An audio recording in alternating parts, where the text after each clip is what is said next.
this has helped to shield and defend vulnerable communities? Absolutely.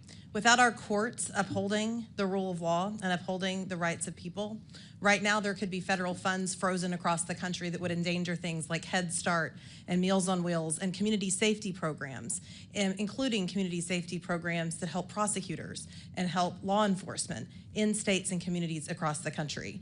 The administration has terminated over $800 million in Office of Justice program grants that we are having to challenge in court, and the list goes on and on and on. Thank you, Ms. Perriman. Thank you for your good work. That's right, in case after case. The media might not want you to know, but we are winning. Trump tried to end birthright citizenship, blocked. He tried to shut down asylum, blocked. He tried to defund cities, blocked. And because we are winning in court, Republicans are trying to change the rules to rig the system. Tucked in the big ugly bill the Republicans voted for is a provision, Section 70302, titled Restriction on Enforcement, that would restrict the judiciary from enforcing court orders and holding government officials accountable. This is an intentional and deliberate attempt to undermine the courts so that the Trump administration can break the law with impunity. Republicans, Ms. Perriman, pretend to care about law and order, but this provision is the exact opposite. What message does this send to people who count on the courts to protect their rights? It suggests that the people that voted for the bill don't want the American people protected and that they don't want them to access their courts and access the ability to protect their rights. Don't want the American people protected, that part. Allegedly all in the name of law and order and safety. This is about nothing but power and control and abuse of power and terror, which makes everyone less safe. The shame and the sham of it all. I yield back. Chair recognizes Mr. Grofman from Wisconsin. Thank you. Glad to see we have 3 governors here. I hear a lot about Illinois being from Wisconsin. I just had some builders in my office yesterday talking about all the Illinois people building houses in southern Wisconsin to get out of Illinois. In any event, I think we have a very generous country here right now. Every year, about 850,000 new citizens another 8 million new citizens are sworn in, naturalized in this country. I think we have about another 500,000 people coming in this country on work visas, and a little under that coming in on student visas. So we're very generous about allowing people in this country. I should have said 850,000 new people sworn in. In any event, it's not impossible to get here legally. Nevertheless, we have a lot of people every year overstaying visas or still sneaking across the border.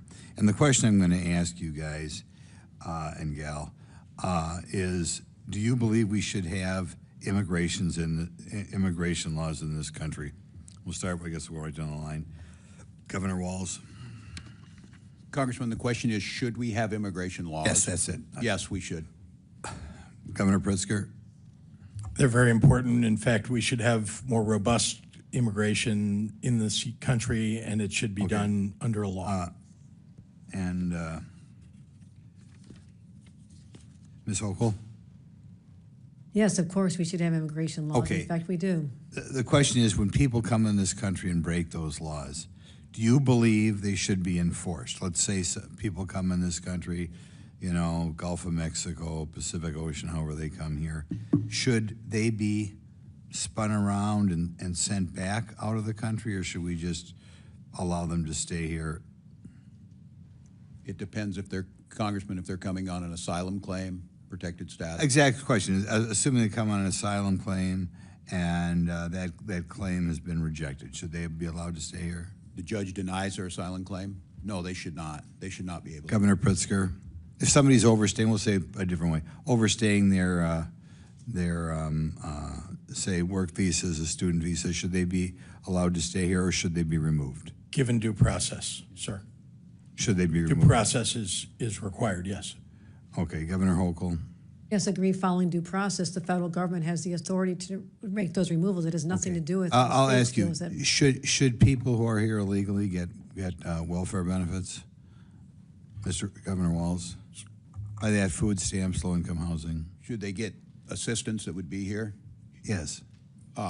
we provide for all of our people in Minnesota. It's one of the reasons. Okay, so your statement is that if somebody comes here, say on an asylum claim, whatever, they should be able to get low-income housing benefits, almost free rent, free food, free health care. That's what you believe? I believe states' rights, and in some states they do. Well, I know that's what you believe we should do. Okay, Mr. Governor Pritzker? It's the federal government's job to determine what welfare benefits at the federal level, and I can say to you that we have hundreds of thousands of people in the state of Illinois who are undocumented but have been living, abiding by the law, holding down a job, paying taxes. Okay, so are they getting? do you believe it's right then that if they come here, they should get free housing, free medical care, free food? It depends on the circumstances. I'm just explaining to you, though, that we have millions of people across the United States who are here, and we're here long before you got elected. I know all that. I mean, the elected. question is, you don't have a problem with them getting benefits, these benefits. Again, law-abiding, tax-paying. We're talking about people who are adding to Okay, our I'll take it to society. be, well, not if they're not working. But either way, you have no problem giving them those benefits? We provide benefits to people all Okay, across. Ms. Hochul, is that the same thing with you? Do you believe people come here who are not citizens, come here, make a asylum claim, they should all be getting food, health care, housing? Depending on which law you're referring to, in certain circumstances, we do provide these services, but they're not universal. Okay, well, to most people, your average person who's overstaying a student visa in New York, do you think they should be getting food stamps, housing, medical care? We provide Medicaid for individuals who are senior citizens or moms with new babies. Well, we know when people are eligible. The question is people who are not citizens who are overstaying a student or work visa. Are they eligible? People are making their own way here in the state of New York. In fact, I have 400,000 open jobs. I wish you could. You're not find a answering the path- question. find a I take path it to get- mean. I'm just. Give by a us more second, work because I want you to answer authorizations. the Let's put question. them to work. Let's put them to work. But you refuse to answer the question. If somebody is otherwise eligible for low-income housing or food stamps or medical care in New York, do you believe they should be entitled to those benefits? There's as not a Americans? blanket answer to that. It depends on which provision of the social services law. In some cases, it's allowed. In some cases, it's not. Okay, thank you. Chair recognizes Ms. Simon from Arizona. Thank you, Mr. Chair, and I would hope that I am also able to go over my time. I'm sorry, California. Yes, thank you, Mr. Chair, and I, as my colleague did, I hope I am allowed to also go over my time by approximately 45 seconds. Well, I've been very fair. You've had, Mr. Frost went over a minute and a half. Okay, I'm just asking. Thank you. I appreciate that, sir. I just wanted to I didn't say you could, but you can go ahead. I just want to make sure that I have a fair opportunity to also speak as an individual of this body. Thank you, Mr. Chair, and thank you, Ranking Member Lynch. I am so honored to be here today and having this really important conversation. You know, we talked about victim advocacy in this place. Actually, I was a victim advocate. I was a 8133 in San Francisco for many years and had to sit with families who buried their folks, and sitting, literally figuring out how to mend together obituaries. I've worked with young people who have been victims of gun violence and literally have had to scrub blood off the streets. There is nothing that anyone can say to a family, I get it, that is grieving. We have a lot of work to do, not just here in this country, around the world, to deter violence. I come from a state, the 4th largest economy in the world, with the best public education, higher public education system in this country. In fact, at California, Berkeley, we lead some of the research that are keeping folks here and your relatives alive. Those labs and that research is being attacked by this administration, but I digress. I have a number of questions today, but this hearing has been so difficult. Not only was I a victim advocate for many years, working with folks who had witnessed and who had been victimized by rape, by murder. I also led the Lawyers Committee for Civil Rights of the San Francisco Bay Area that was founded by JFK, and our asylum clinic Our asylum clinic honored the work of this country by supporting folks who came here escaping tyranny and violence to just be met by an immigration system day after day that spat in their face. I'm thankful to both members of the private bar and our community lawyers who are doing their American duty by supporting people who are leaving tyranny. I have actually one question. I'm concerned that we're deflating the conversation around public safety. It's my understanding that the current administration, and this question goes to you, Ms. Perriman, has deducted or stopped payments of upwards of $1 billion in local public safety funding around the country. With my time remaining, can you talk to us a little bit about this very hypocritical moment in time where we're uplifting public safety and yet we're taking resources away from communities, police departments, community safety leaders, and organizations that are taking guns out of kids' hands? Give us a little bit of the flavor. Talk about what money has been taken away from communities under this administration.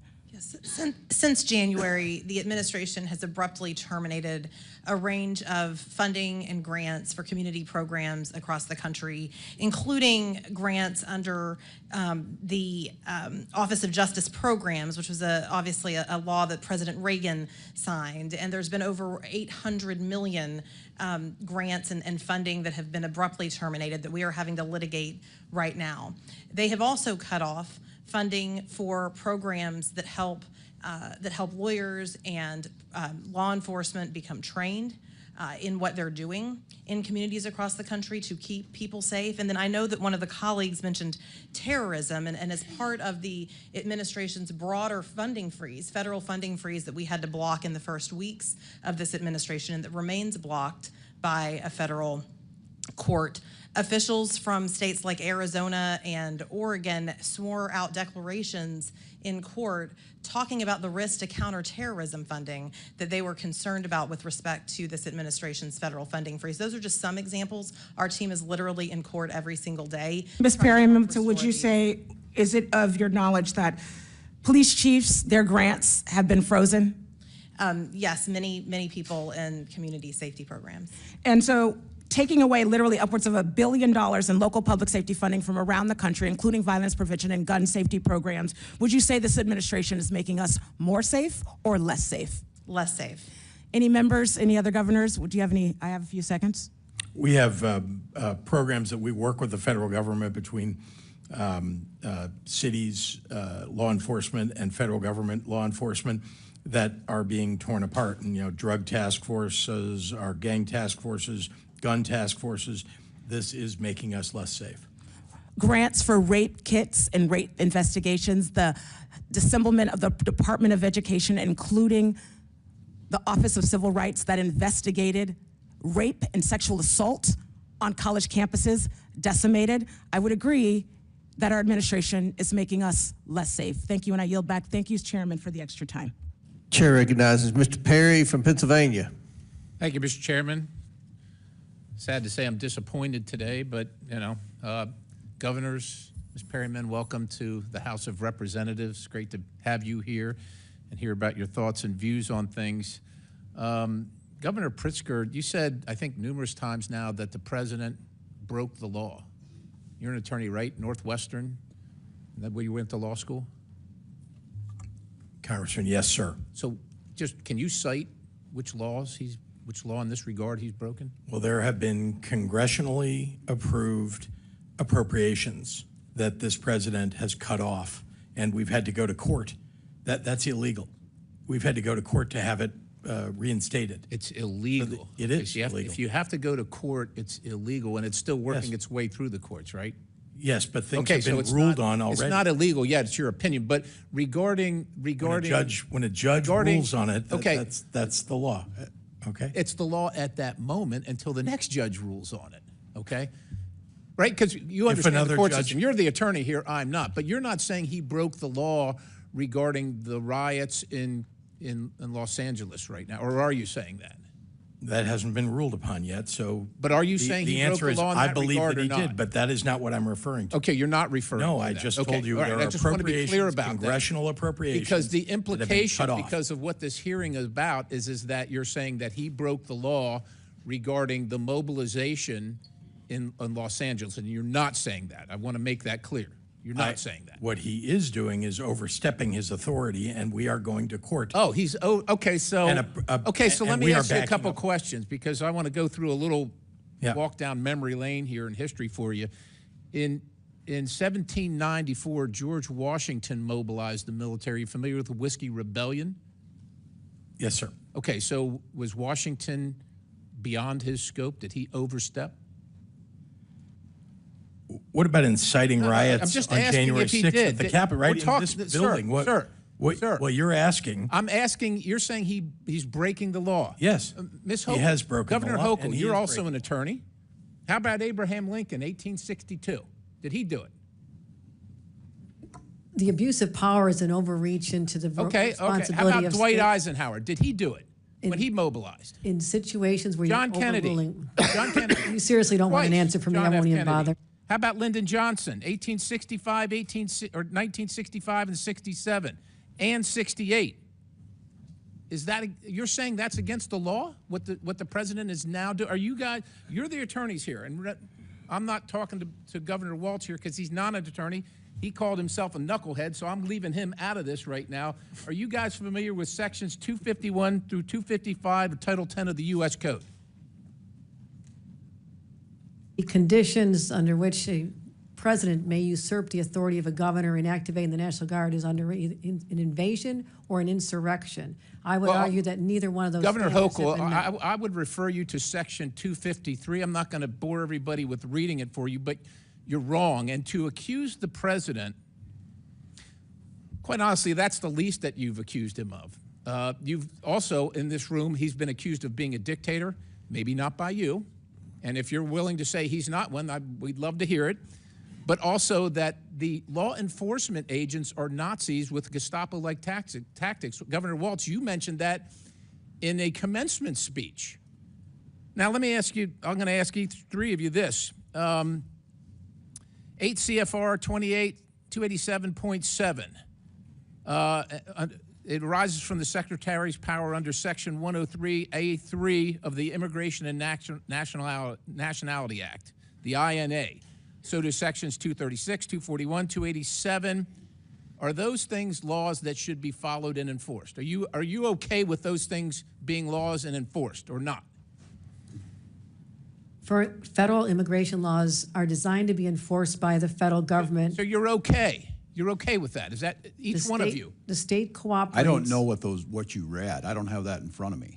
These are laws, Governor Walz, that are on the books. It's the Immigration and Nationalities Act, and those are sections of them, as is 8 U.S.C. 1226A, 8 U.S.C. 1357A2, 8 U.S.C. 1357A4, 8 U.S.C. 1357A5. Would the gentleman provide copies of that for the witnesses? If you're going to cite a law, you provide a copy for the witnesses typically. Out of order, Mr. These two governors, two of these governors are attorneys, sir. I'm not. They should know this and I shouldn't. But I'm just asking, let's just assume that these are laws. Let's just assume I'm not lying to you, that these are laws on the books right now. Are you okay with them being enforced? You might be asking us a lot. Governors don't get to deal in hypotheticals. Okay, so putting myself on them, these are laws. These are current laws on the books regarding immigration and naturalization. We abide by all of those laws. You will abide by all these laws. We abide by federal law. Governor Hochul, do you abide? State law. We follow all state and federal laws. Governor Walz, do you abide? We abide by all laws. Is there any detainer? Is there any ICE detainer that you will reject? That you will instruct your law enforcement community or corrections facilities and enforcement community in your states to reject? Anyone for any reason. A legal ICE detainer under the laws that I just cited. Every jurisdiction in Minnesota follows the law. Every single one. Okay, and his gentleman's time's expired, but feel free to answer the question, Governor Walz. Governor Pritzker? We follow all laws, states. But you don't. That's my point. In You Minnesota, actually don't. there's I want a you to floor say of you law. will, because we hope you will, but you Well, actually don't, and you haven't, Well, the which is courts- why we have the this courts will horrific determine mess. that. I yield. Chair, Will we allow their witness to answer? That'd be great. Thanks. Chair recognizes Ms. Ansari from Arizona. Thank you, Mr. Chairman. Thank you so much, governors, for being here. I am the proud daughter of immigrants who fled an authoritarian regime, and it is especially devastating as a first-generation American to watch Donald Trump's reckless, cruel, and radical policies transform this country into an authoritarian regime. Mr. Perry just mocked us for referring to Donald Trump as a dictator, so let's run through the list. Donald Trump has, since he was inaugurated, pardoned violent January 6 insurrectionists. Dictator. Defied Supreme Court orders and attacked the judiciary. Dictator. Unilaterally abolished congressionally chartered federal agencies. Dictator. Attacked the free press. Sounds like a dictator. Kidnapped people off of the streets and deported them to foreign prisons without due process. Sounds like a dictator. Defunded higher education. Dictator. Threaten law firms and the legal profession. Dictator. This weekend, he is spending tens of millions of dollars to host a massive military parade for his birthday. Is this North Korea? On top of all of that, our twice impeached president with a 34-count convicted felony president who is not a king has deployed the active duty military in American cities, and he has spent $134 million to do so. He has their guns trained on American citizens without the consent of local authorities or the state's governor to purposefully generate chaos and provoke a reaction. Meanwhile, we have Republicans on this side of the aisle asking governors of states about bathrooms. Like, this is the most dystopian, horrific episode of Black Mirror that I have ever seen. To our witnesses, the governors, thank you so much for being here today. I agree with my colleagues who say this is a waste of your time. You have been instrumental in fighting back against cruel and illegal Trump administration actions. I represent an extremely diverse district, one of the most diverse in the country, where more than 64 languages are spoken.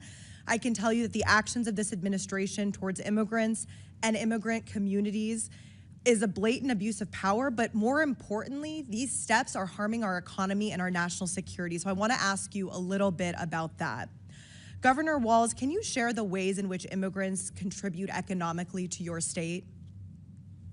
Well, thank you, Congresswoman. Well, there's no aspect in Minnesota life that they're not involved, whether it's economically in the impact that they make, whether it's involved in the arts and the culture that Minnesota is very proud of, whether they're in higher professions, medical students, engineers. And Minnesota is proud to have an immigrant heritage. We sat on the land of the Dakota and the Anishinaabe, and all the rest of us came through via immigration. And so the impact is widespread. It's intertwined. It may have been the Norwegians and the Swedes, then the Hmongs and the Somalis, but it's the same story, coming to America for a chance to start and then contribute to a better state. Thank you so much, Governor Walz. And in fact, according to the American Community Survey, immigrants paid $382 billion in federal taxes and $196.3 billion in state and local taxes in 2022. Undocumented immigrants using individual tax identification numbers paid $59.4 billion in federal and $13.6 billion in state and local taxes in 2022. Governor Pritzker, you recently called immigrants the anchors of their communities. How does Donald Trump's mass deportation project harm the security of your state and instill fear throughout Illinois communities? Thank you very much, Congresswoman. Let me be clear. The home raids that occurred in the first week of the Trump administration drove people into hiding. It ruined the entire area of commerce for our Mexican-American community, where people who were documented, people who are citizens actually, had to go into hiding because they know people that are undocumented. They didn't want to get picked up and having to talk about somebody that they know that's undocumented. You could see it was a ghost town. It was a ghost town.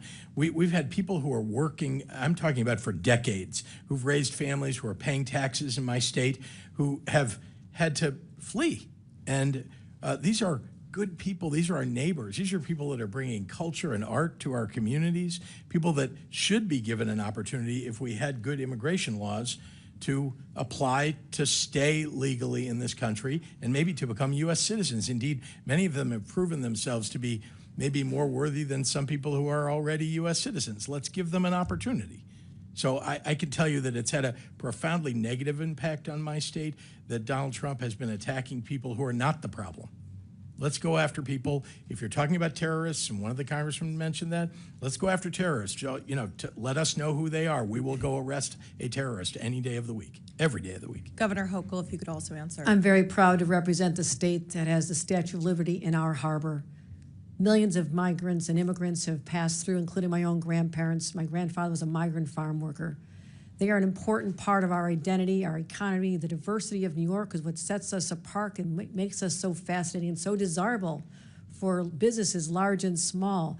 They are so critical to our identity and our existence. And I'm really hurt. It hurts me as the leader of a state where people are living in fear in the shadows. People can't go to school. They can't worship. They can't go get health care. They can't go to their senior center. What is happening has been traumatic. It's unnecessary. We will help every day of the week to get rid of people who commit crimes that never should have come here or commit crimes here. That is my number one job. But what is happening is un-American. Chair recognizes Mr. Timmons from South Carolina. Thank you, Mr. Chairman. Governor Hochul, the difference is that the millions of Americans that came through Ellis Island did so legally. I'll yield to my friend from Georgia, Ms. Green. Thank you. Governor Hochul, are you a Democrat? Yes or no? I'm a proud registered Democrat, yes. Did you support Joe Biden for president? Yes or no? Yes, I did. Did you support the Biden administration's policies for the past 4 years? I raised my concerns in many meetings That's a yes with the or no administrations about how the border was being enforced, and so I raised concerns. So you just stated, I'll reclaim my time, you said you're a proud Democrat, you supported Joe Biden for president. Clearly you supported the Biden administration's policies. Did you swear, Governor Hochul, did you swear an oath to faithfully uphold New York's Constitution and laws? I certainly did. In 2017, New York became a sanctuary state when Governor Cuomo signed Executive Order 170. This states, it directs that no state officers or employees, including law enforcement officers, shall disclose information to federal immigration authorities for the purpose of federal civil immigration enforcement unless required by the law. Do you support this law as governor of New York? Yes, this pertains to civil enforcement. So you do enforce sanctuary policies of New York? I supporting helping law enforcement and ICE when it comes to. Thank you. I reclaim my time. You support sanctuary policies that have led to the horrific murder of people, Americans. This Fox News got it wrong. It should say monster.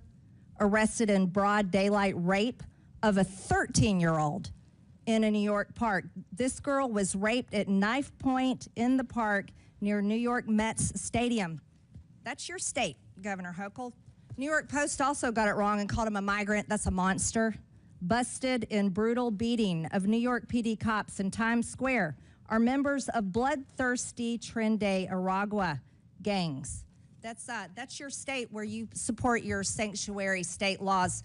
Also, Governor Hochul, do you recognize this image? Yes. Where a homeless woman was burned alive by an illegal alien monster? Where you uphold the laws to protect these monsters in your state, and then you force the New York citizens that pay taxes to pay for these people.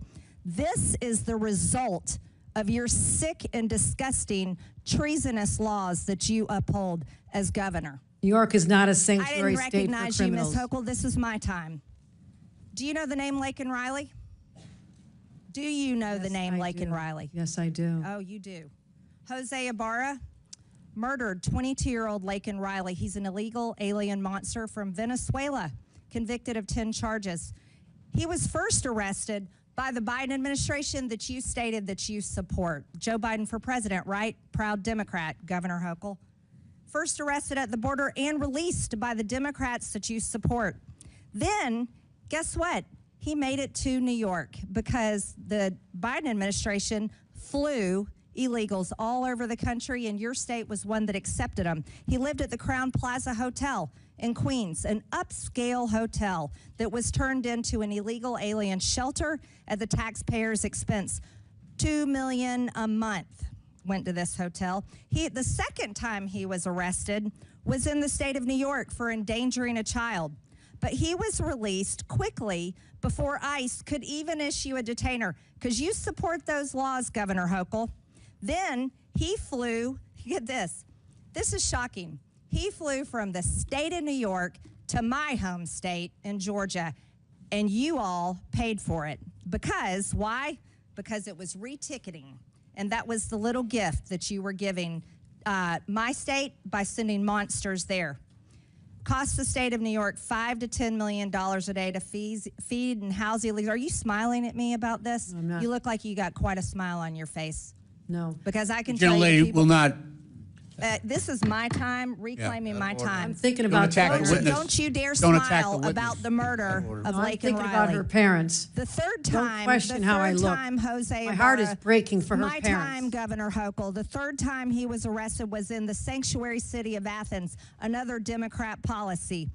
And then he went on and attempted to rape Laken Riley and murdered her. He murdered her. Let me explain something to you. This little girl right here, she would be alive today if you weren't such a treasonous governor supporting sanctuary laws in the state of New York. This little girl would be alive today, and her mother very much would like for her to be alive. This is outrageous for anybody in this country to support for non-citizens to be able to come in our country, be able to travel wherever they want, and then make taxpayers pay to house them, feed them, and then give them a plane ticket after they had been arrested in their state. That's what you did. You are responsible for the murder of this little girl, Laken Riley.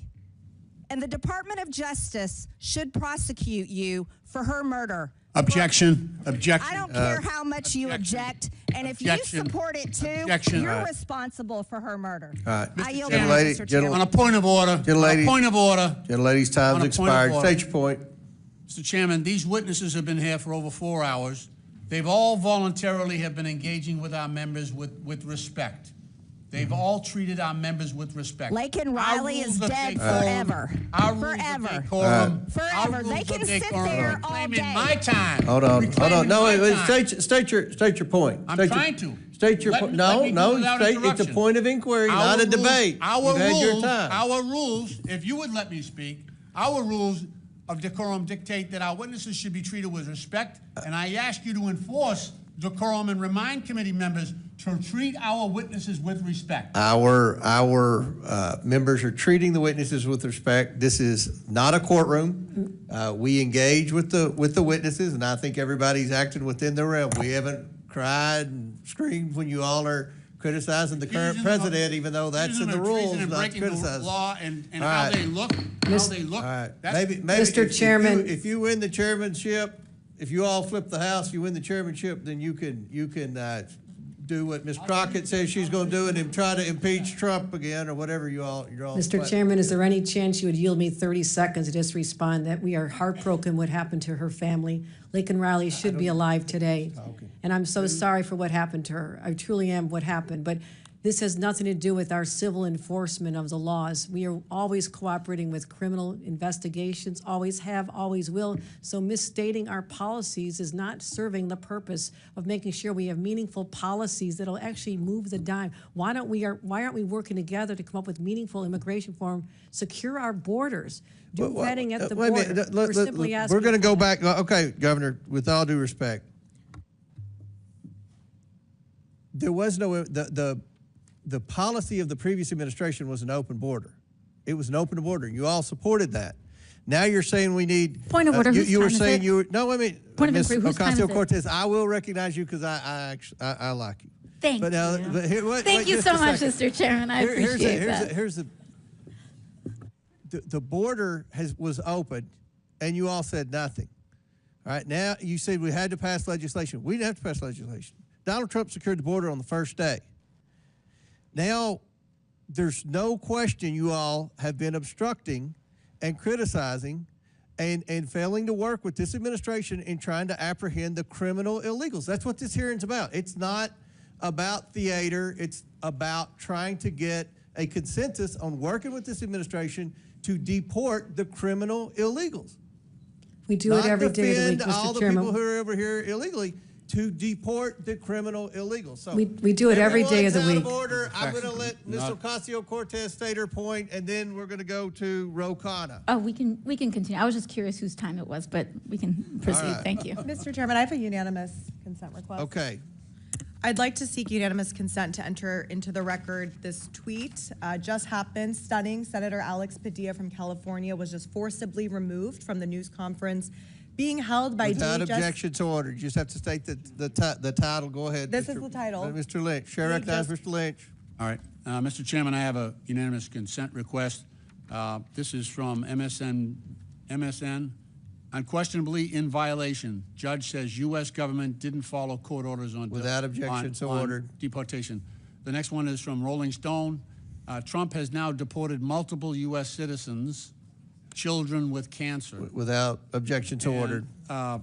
This is New York Times. L.A. deployments of the military to cost $134 Without million objection in to the last ordered. 50 days. And lastly, Secretary Hegseth will not commit to obeying the court's order on Marines in Las Vegas. Without objection to order. Chair recognizes Mr. Khanna from California. Thank you, Mr. Chairman. Governor Pritzker, I've admired your moral clarity during these times. You had a speech about a month and a half ago where you said you would not bend the knee to any president of any party. I highly recommend the American people listen to that speech in its entirety. Professor Chenoweth has said at Harvard that if 3.5% of a population engage in peaceful protest, that is the single best way to bring change and stand up for constitutional values. As you know, there's the No Kings protests that are happening this weekend. I'd like you to weigh in and share your thoughts about what that could mean for the country. Thank you, Congressman. And let me say that peaceful protest has been the avenue for so much positive social change in this country. I think about the civil rights movement as the best example of that. And it continues to be civil rights for LGBTQ people, civil rights for immigrants, et cetera. I encourage people to peacefully protest, and I have said that many times. I think, getting out your microphones and your megaphones, speaking up, speaking out, and very importantly, for people who can vote, go to the ballot box and vote. Too many people don't do that, and too many people don't stand up and speak out because they're a little bit afraid. And in this environment, I have to say, President Trump has created a situation where people are afraid. They're afraid, and they're afraid they're going to get targeted, because that is what's happening under this administration. People are getting individually targeted when they stand up and speak out. Thank you. Governor Walz, I thought you conducted yourself with such dignity as our vice presidential candidate. You and Gwen and many of your former colleagues are really proud of how you ran. And one of the things even people who voted for President Trump said about you is he's so decent, he's kind, he deals with people with respect. What is happening in this country that we've started to demonize immigrants? When I grew up in Bucks County, Pennsylvania, it was 99% white. I grew up as an Indian American of Hindu faith. I never felt demonized, felt different, made to feel like I didn't belong. Something is going on where we've created a permission structure for that. How do we model the kind of decency that you've exhibited so that we become a cohesive community like this country has always been? Well, Congressman, thank you for the kind words. I think the people of this country expect us to do that. Look, I think we could all agree these horrific situations that happened, that have been highlighted in here, we all hate that, but we also lift up the great success stories. And I will just tell you, Congressman, on Tuesday night at 2 a.m., Minnesota has the most closely divided legislature in the country, 101 to 100. And we passed bipartisan legislation that kept us with a balanced budget, a AAA bond rating. We invested in our schools, we invested in our roads, and we did it with civility. We did it with an eye to the future, and we did it, Republicans and Democrats, with the idea that we are a nation of immigrants, and people simply want to make sure that if the laws are being asked to be followed, people are given due process. So I have to tell you, we have a model. It's our Constitution. We have a model on how to do this, and we've done it before. And I would just encourage all of us to be part of the solution rather than just continue to demonize each other. Thank you, Governor. Governor Hochul, I appreciate your speaking out about the Marines being sent into my state. I was horrified. There's just footage today of Senator Padilla being shoved out. I don't know if people have seen it, but he went to ask Secretary Noem a question, and the police literally grabbed the senator and shoved him out of the room. You know, the Marines, I want to get back to the Marines, though. I mean, the fact is that we have a principle called federalism in this country. No one in Los Angeles asked for the Marines. No one in California asked for the Marines. I mean, do people's voices not matter of what we want locally and in a state way? Tell me how you would feel if Marines were sent into your state or your senators were taken by the fists and pushed out of rooms. What is going on in this country? Thank you for the question. It's disturbing at so many levels. I mean, I served as a member of the Armed Services Committee when I served in this body years ago. And to think that the Marines are being deployed against fellow citizens, fellow residents, is unprecedented. Now, we have different levels of law enforcement to manage crowds. That's all this is a crowd. When it gets out of control, when it's violent, there must be consequences. And that's what the police are trained to do, whether they're LAPD or what we have in New York is one of the highest trained organization of top law enforcement, people who put their lives on the line every day, who know how to deal with crowds and protests and if they devolve into riots. But to go to the extreme of not just the National Guard, which usurps the governor's authority, the governors are the commanders-in-chief of the National Guard, but to go all the way to the U.S. military as an indication that a mayor and a governor can't handle what's happening in their own streets is overkill at a level that is just unconscionable. And I hope we do not see this in other cities. We need to just calm the situation down, get rid of the criminals, we'll work together every day, and leave law-abiding individuals alone. Thank you. Chair recognizes Mr. Burchett from Tennessee. Thank you, Mr. Chairman. Governor Walz, you said that as long as you are governor, immigrants will be welcome in Minnesota. Do you find a difference between an immigrant and an illegal immigrant? A difference, their status? Is there a difference? Legal status or otherwise? Well, the legal status is different, but in Minnesota, we have a long tradition of welcoming. Okay. ICE in St. Paul arrested a criminal illegal alien who had been convicted for possession of child pornography on a work computer. Do you still stand by your statement that ICE agents are the modern-day Gestapo? ICE agents need to do a job, but they need to do it within the realm of due process and the law, wearing masks, no notice of who they are, no notice of the vans, and picking people up off the streets without that due process. I stand that is wrong and a road towards authoritarianism. I certainly stand by that. You know, I have one rule. I have a couple rules in my office, but one of them is never compare anything dealing with the Holocaust except for the Holocaust. I think that it desensitizes people about what really went on in Nazi Germany by making any comparisons there. Does Minnesota receive federal tax dollars for any programs that assist illegal immigrants? Minnesota's federal tax dollars are appropriated by you in Congress, and then we use state dollars under our laws. During the Biden administration, nearly $1.5 billion was sent to sanctuary states to pay for their illegal immigration policies, housing, health care.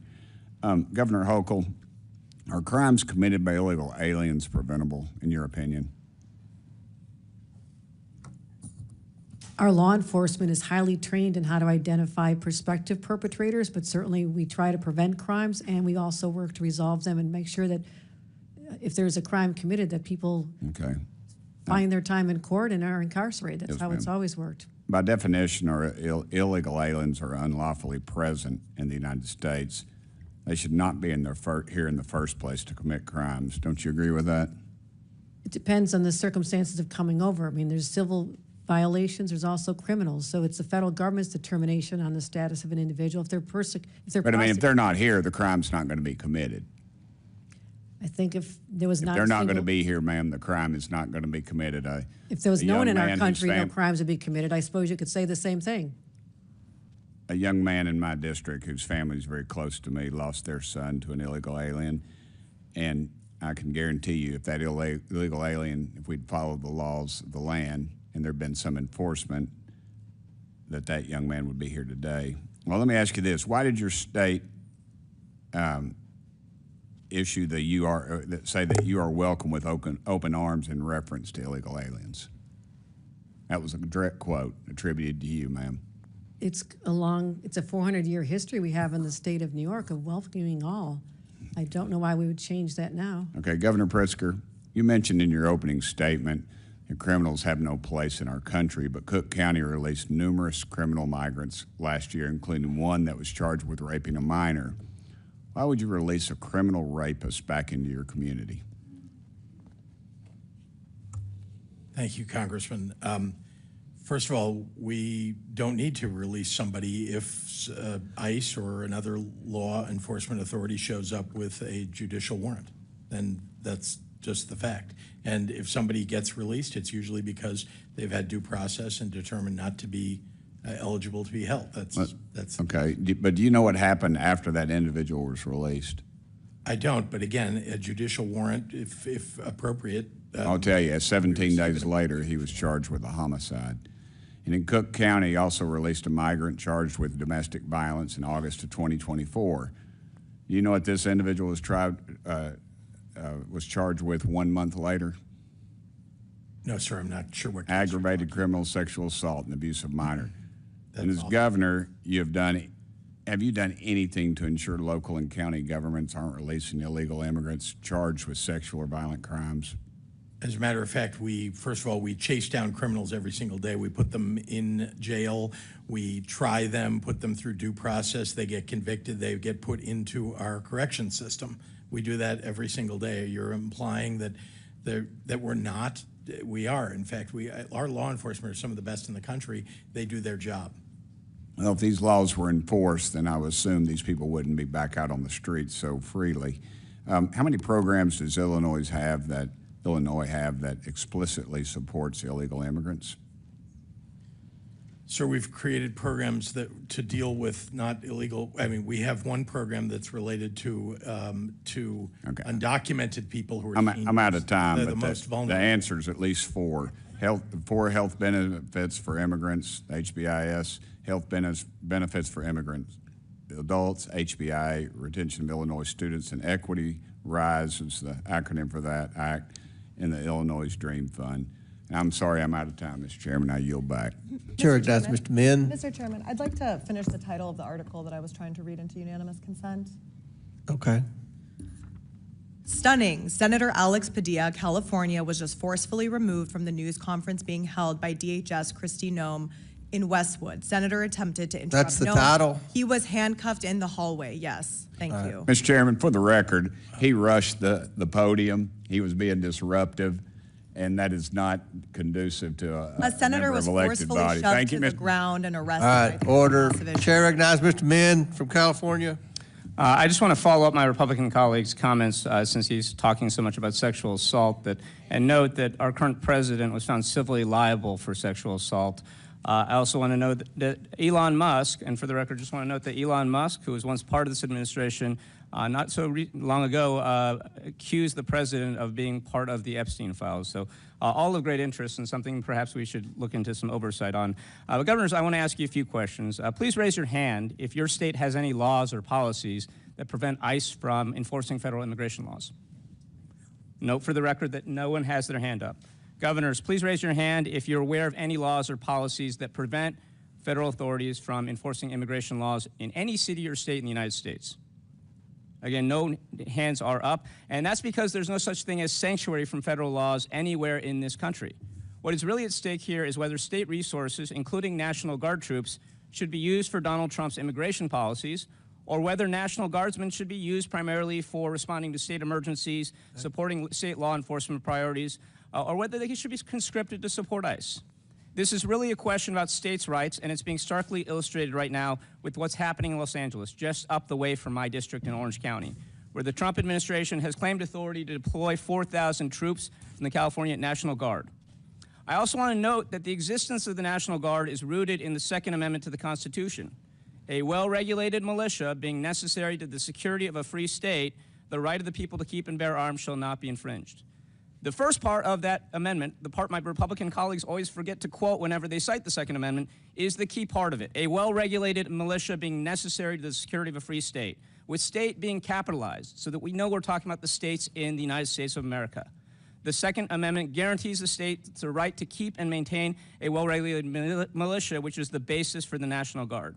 So, Governors, I want to just try to set the record straight because I think it's not clear that everyone fully understands what a National Guard unit is, when and how they can and should be called up, and what activities they're restricted from engaging in. I have limited time, so I'm just going to ask you to keep your answers brief so we can really unwrap how deeply concerning President Trump's actions are.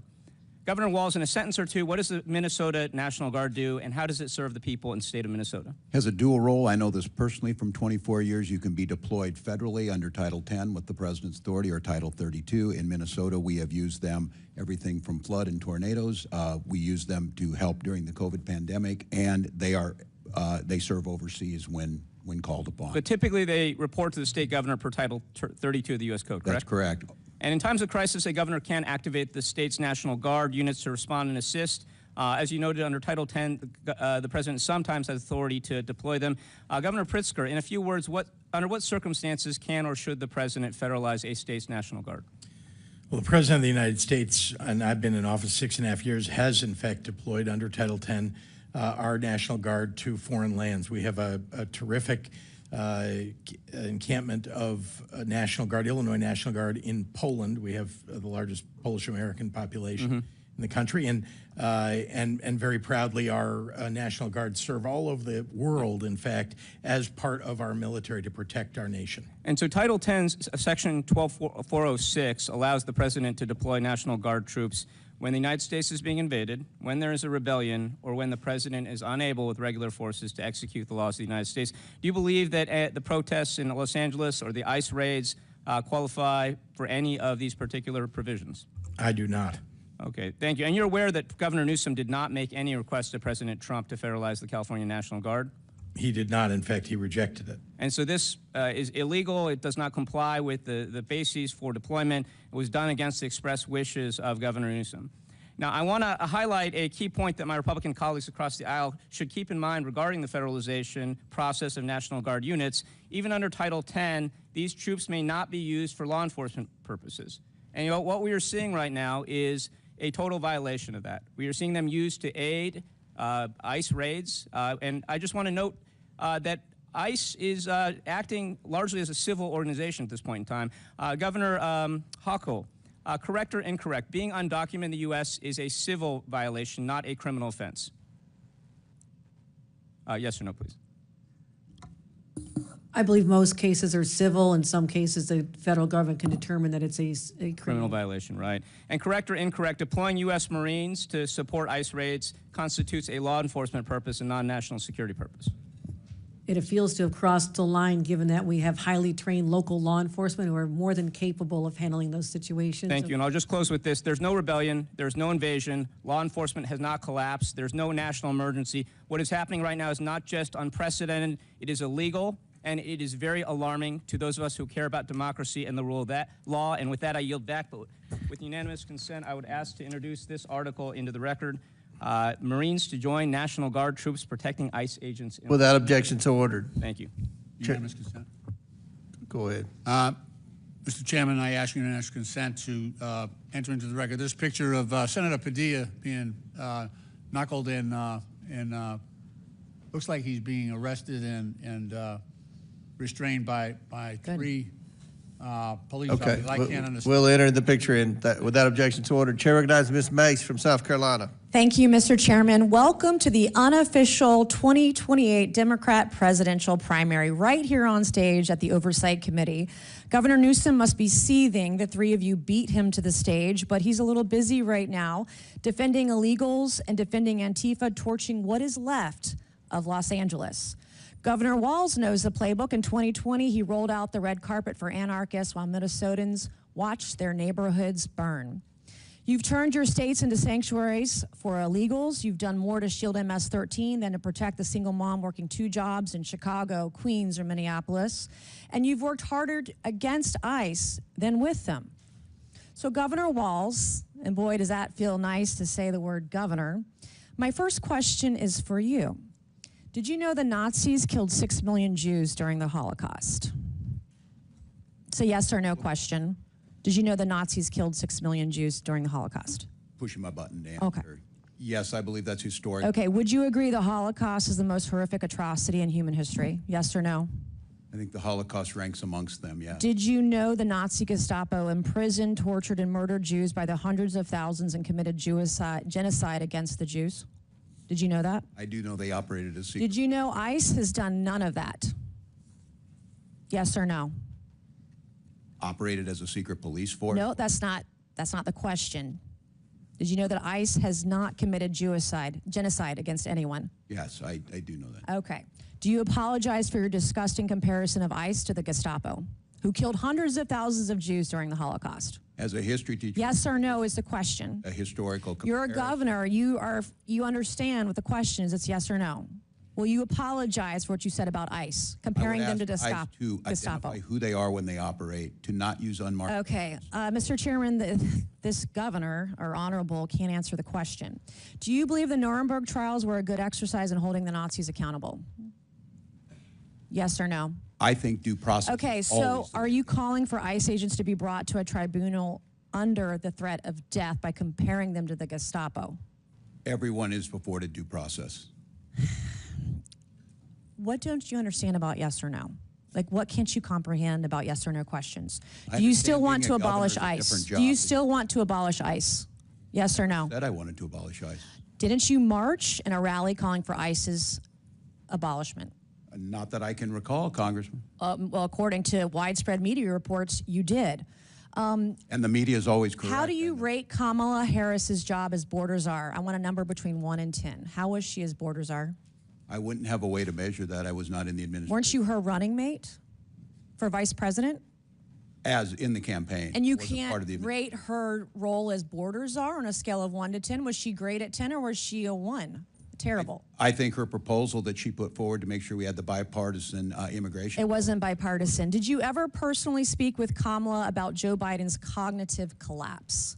Not that I can recall, Congressman. Not as her running mate for vice president. You never once talked to her about the president and why she was nominated instead of him. No, not that I can recall. What kind of operation were you guys running over there? I was more concerned with Donald Trump's cognitive.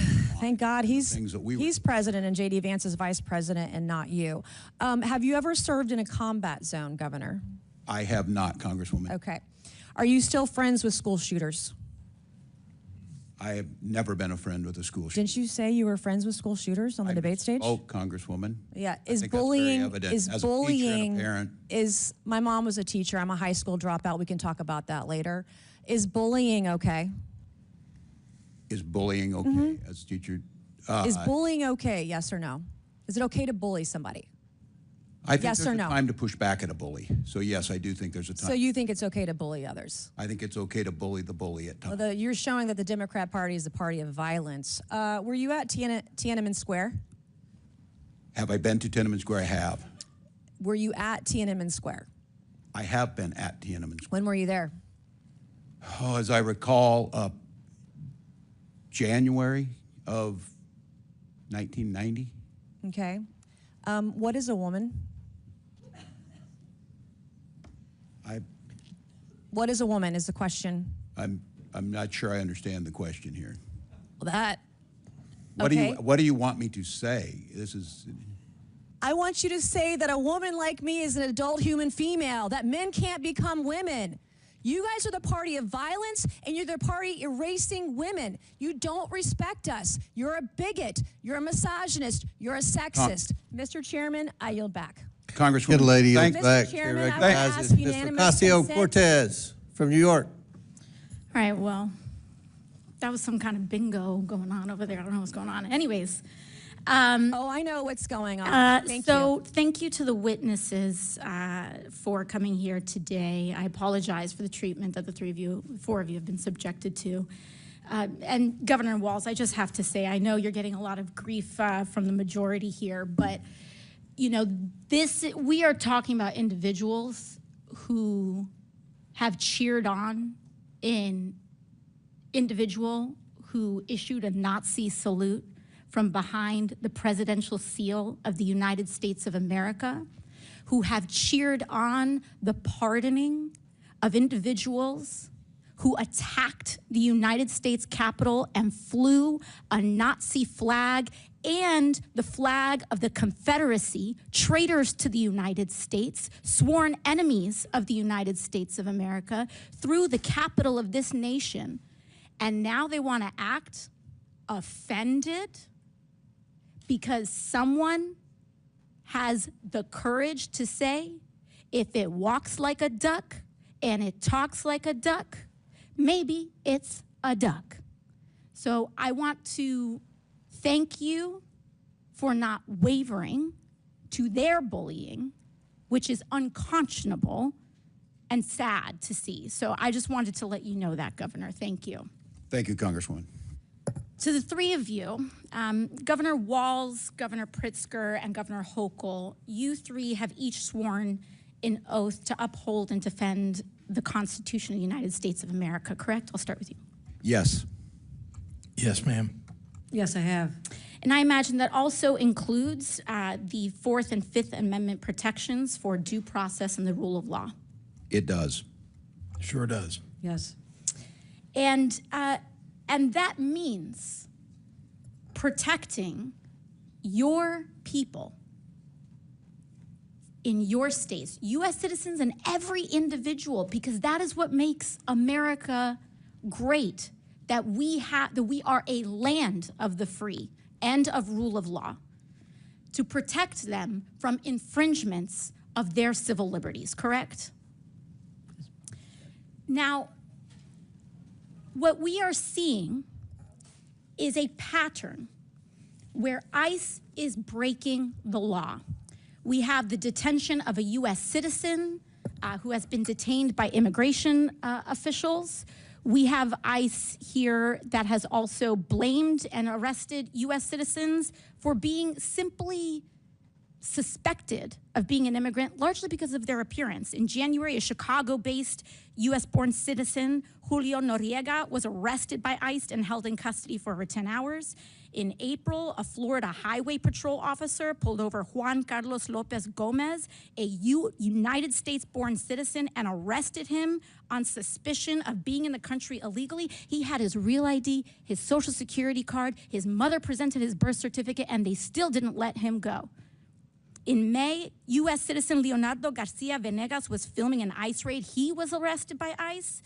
In May, a veteran and U.S. citizen who is Puerto Rican, was detained during an ICE raid at his workplace in New York City. That's called a paper bag test. And your job, Governor Hochul, is to protect people from that kind of infringement, correct? Yes. Because all of us must adhere to the law, and no one is above it. So if a U.S. citizen tries to break the law, or if an ICE officer tries to break the law, your job is to uphold the law, correct? We absolutely uphold the laws of the United States Constitution and the Constitution of the state of New York.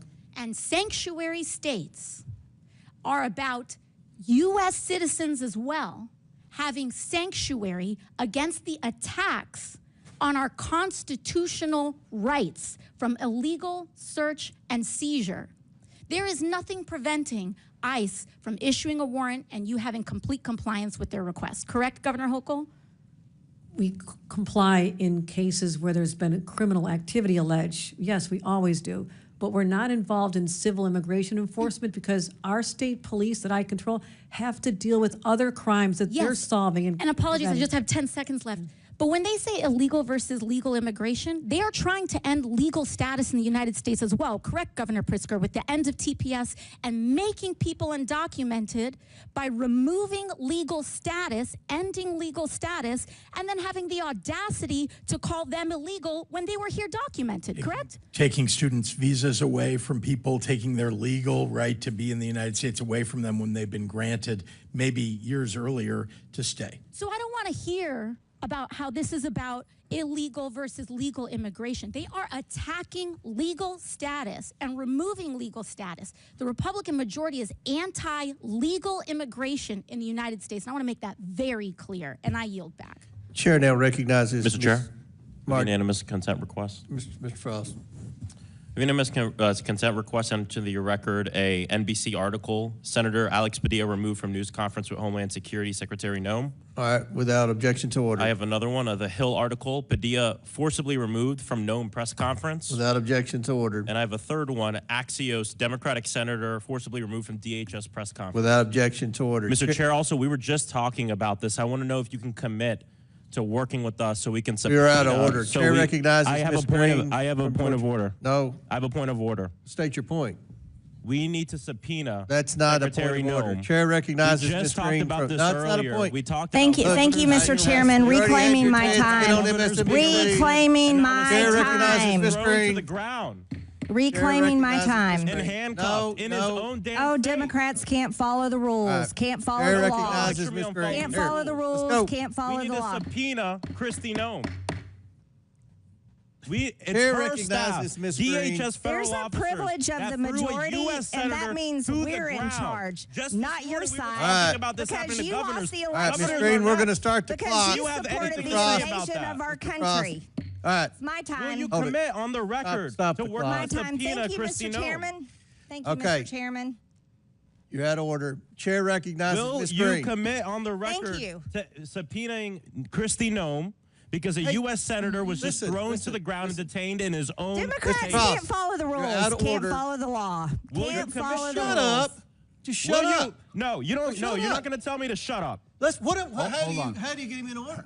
You're running. Not like that. He has been out of order 6 times. He's trying to get on MSNBC. You probably knocked. I get it. Somebody off I don't have any problem MSNBC getting to on get on there. MSNBC. That's Ms. not I what it's Green. think about. he's been arrested as a recognized. former Yeah, well, Antifa okay, member, here. right? Back to order, Antifa. Ms. Green. Go. He's a Go. former All Antifa right, Ms. member. Green. Mr. You're Chairman, recognized. You got no it. surprise. Who's a former Sure. Antifa member? Me? Yeah, you. I asked that these words be taken down. No, Ms. Green. Thank you. You're recognized. I asked Thank that these you, words Mr. be taken Chairman. down. There's a motion. Governor Ms. Hochul, Green is recognized. Governor I asked that Hochul, these you words be stated taken down. that you're a proud Democrat, proud registered All right, Democrat. we got to You need to suspend. retract. There's been a parliamentary move. They said they weren't going to do that. What's the? Just ask her to strike what she said.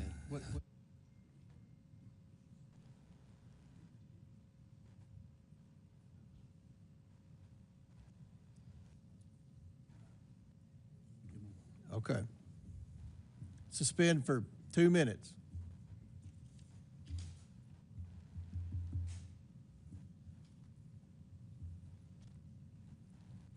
And while we're suspending, we have votes in about 7 minutes. We're going to try to get 3 more questioners in, then we'll break for, I think there are 4 votes, and we'll come back right after the last vote.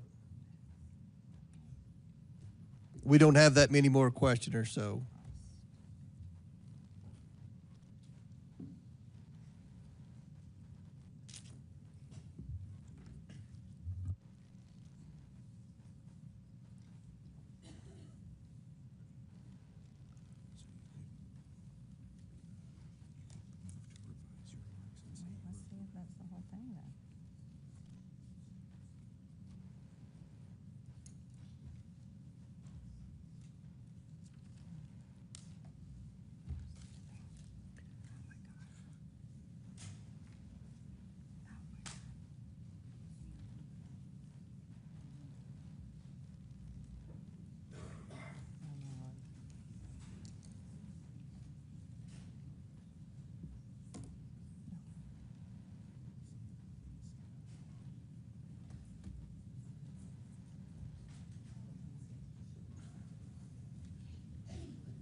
by the ranking member. Move to revise your remarks and say Mr. Frost I was consider it arrested courteous that we're not after taking but down not as a evidence. member of Antifa. Okay. Affiliated permanent demonstration. Mr. Chairman, I move to revise my remarks. Congressman Frost was arrested in 2021 at a voting rights rally. Okay. Without objection? Proudly. All right. Chair recognizes Ms. Green. Thank you, Mr. Chairman. Governor Hochul, you stated that you're a proud registered Democrat. Yes, I did. Is that illegal now, too, in your country? Governor Hochul, this is not a laughing matter. You also stated that you swore an oath to uphold the laws of New York. And one of the laws that you have upheld and proudly kept in place is the executive order signed by former Governor Andrew Cuomo that directs that no state officers or employees, including law enforcement officers, shall disclose information to federal immigration authorities for the purpose of federal civil immigration enforcement unless required by law. And because of your state's policies of paying for flights of illegal aliens, we ended up with Jose Ibarra in our state of Georgia. And, you know, I'm a mother of 3 children, and 2 out of my 3, I have 2 daughters. And you're a mother, is that correct? Yes, it is. Yes, and I think you've got 2 children, you have 1 daughter, is that right? That is correct. And so you and I are both mothers, and there's one mother that I wish could be here today and could talk to you instead of me, and that's Allison Phillips. That's Laken Riley's mother. And we talked about Laken a few minutes ago, and you know, there's a really special bond between mothers and daughters. And we speak with our daughters daily. We speak with our daughters all day long. We speak with our daughters about every single thing that's happening in our lives and every single thing that's happening in their lives. And I want you to know the last time that Laken Riley and her mother, Allison Phillips, tried to talk to each other, and that happened to be in the morning when Laken was getting ready to go out and go for her morning jog. And on the morning of her murder, at 8:55 a.m., Riley texted her mother and said, "Good morning, about to go for a run, if you're free to talk." And I can tell you that's something I do with my girls, and they text me, and I'm sure you and your daughter text each other as well. But she didn't get her mother, and then Riley called her mother just a few minutes later at 9:03 a.m. as she was starting to listen to music, but she didn't get her mom on the phone. And the trail cam actually captured her going out for her run at 9:05 a.m. At 9:11, Laken called 911. This was just not but a few minutes after she had tried to call her mother. And then at 9:24, Laken received a call from her mother, but it went unanswered. And at 9:28, Laken's heart stopped. And according to the smartwatch, the data of her smartwatch, Laken fought for her life for 17 minutes. 17 minutes. 17 minutes, this little girl fought for her life as she was being beat in the head by this monster, as she was being strangled by this monster, as she was being almost raped by this monster and drug off into the woods. She fought for her life for 17 minutes, and her mom tried to call during that time. And it was only a few minutes after she had tried to call her mother. And I think as mothers, not politicians, this is something that we should easily share with Allison Phillips. So when we are talking about the laws in place and the policies that we uphold as elected leaders in this country, do you know who we should be thinking about? we should be thinking about our daughters. And the fact that, look, everybody can fight all day long, Democrat, Republican. I got to tell you, though, it's so much bullshit when it comes down to the fact that this little girl fought for 17 minutes of the end of her 22-year-old life. The end of her 22-year-old life. And Governor Hochul, for the love of God, as you are a proud, registered Democrat, I don't know how on earth you can uphold laws that protect and give aid and comfort to monsters, especially one that was arrested in your state and let go because of your policies in your state. And I can't comprehend it, Mr. Chairman, just one more second. Laken Riley and her mother deserve to have one last chat. Like, you know what? Me and you get to have chats with our daughters. Mr. Chairman, I yield. Yield back. They've called votes. We're going to try to get two more questions in. I'll recognize Mr. Davis from Illinois and then Ms. Luna. Thank you, Mr. Chairman, and I thank you and the ranking member for letting me wave on to this hearing. I want to thank all of the witnesses, all of the governors who've been here and who've been here all day. But I also want to thank you, Governor Pritzker, for the outstanding leadership you have provided to the state of Illinois. Our state is characterized as being progressive and humane. Could you share why we think that's important, you as governor and I as a citizen resident?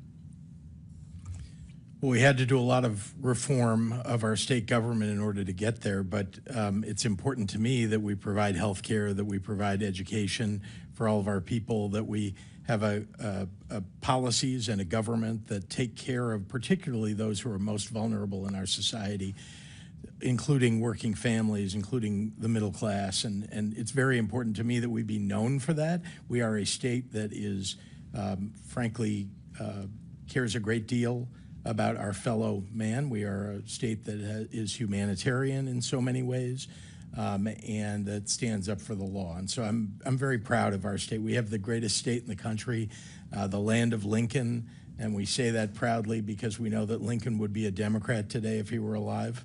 I'm a big believer in taking his values and promoting those, as well as the values now of today's Illinois, and promoting those. And we've done that and frankly succeeded in so many ways to lift people up. Thank you.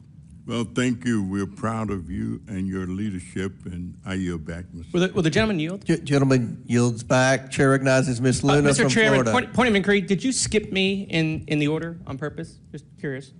It must have been an oversight, Mr. Moskowitz. Well, this is So the Chair Oversight recognizes Committee, Ms. which has Luna. lots of oversight. Gentlemen, please. Chair I'd like to ask recognizes my Ms. question.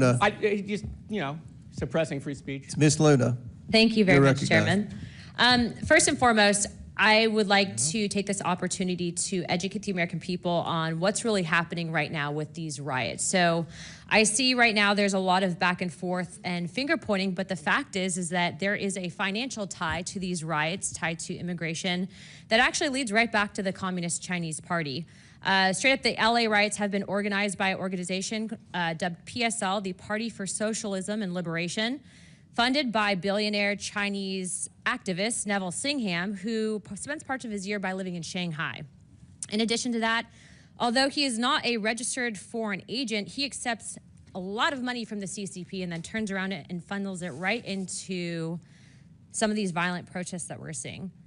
But it doesn't just stop there. This is not the only organized protest that's using brown people and immigrants as a ruse to push their communist and Marxist agenda. Mr. Walz, thank you for coming in today to testify, or Mr. Walz. Real quick, is it true, yes or no, that you are speaking at the June 14th Twin Cities No King rally?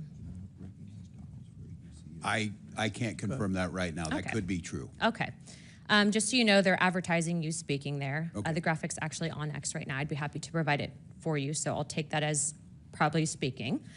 Is it true also, I know on your campaign, that you had admitted to visiting China anywhere from 15 to 30 times, sir? Yes or no, please? I I did live in Okay. China and No, visiting, sir, in addition to living there and in addition yes, to having, okay. that's correct. All right, also too, I'd like to note that during your time in Congress that you filed for a $5 million earmark that actually was secured. $2 million of it went to the Harmel Institute that actually collaborated with the Wuhan Institute. Also, the Department of Homeland Security, sir, just to you, so that you're tracking, actually had an internal memo that was released that stated that the government of China considered you a prime target for influence operations. I'm letting you know that now because I do believe that you should be made aware of, if you are not already, that you are working with and going to be speaking at an organization and rally that not is just funded by Christy Walton, the heiress of Walmart, but also has ties to the Chinese Progressive Association, largely funding it, that actually brags on their website that they are pro-Maoist. Also, too, funded by the National Endowment for Democracy. I know there's a lot of people on this committee that don't like billionaires interfering in politics, but say nothing when George Soros gets over $260 million from USAID through the last administration that's then funneled into some of these nonprofits and organizations. So I guess my question for you guys is, now that I've made you aware that these riots are not about illegals and they're not about immigrants, if they did, they would have been protesting under Barack Obama, who's also dubbed the deporter-in-chief. And frankly, I think many of you would say that Barack Obama was a good president. Are you going to say that Barack Obama wasn't a good president? Yes or no, Governor Walz? Do you think he was a good president? Do I think Barack Obama was a Correct. good president? I think he did a good job. Okay, how about you, Governor Pritzker? I think he did a good job, yes. Hochul? Hochul, and yes, he did do a good job. Okay, next. Perryman? I think President Obama did a good job. So then you would understand that Barack Obama had the very same policies, for the most part, on immigration that Republicans are parroting today, and yet you guys are sitting here saying that we're Gestapo. And what I would tell you is that what happens with open borders is that the real people that are coming here, the ones that are exploited, actually it hurts people on both sides, not just Americans, but the illegals. Some of you had said here to the actual committee that you are doing what you can to assist these people, but what I would say is that your policies aren't actually done from a place of understanding and sympathy. I would say that it's actually doing the exact opposite.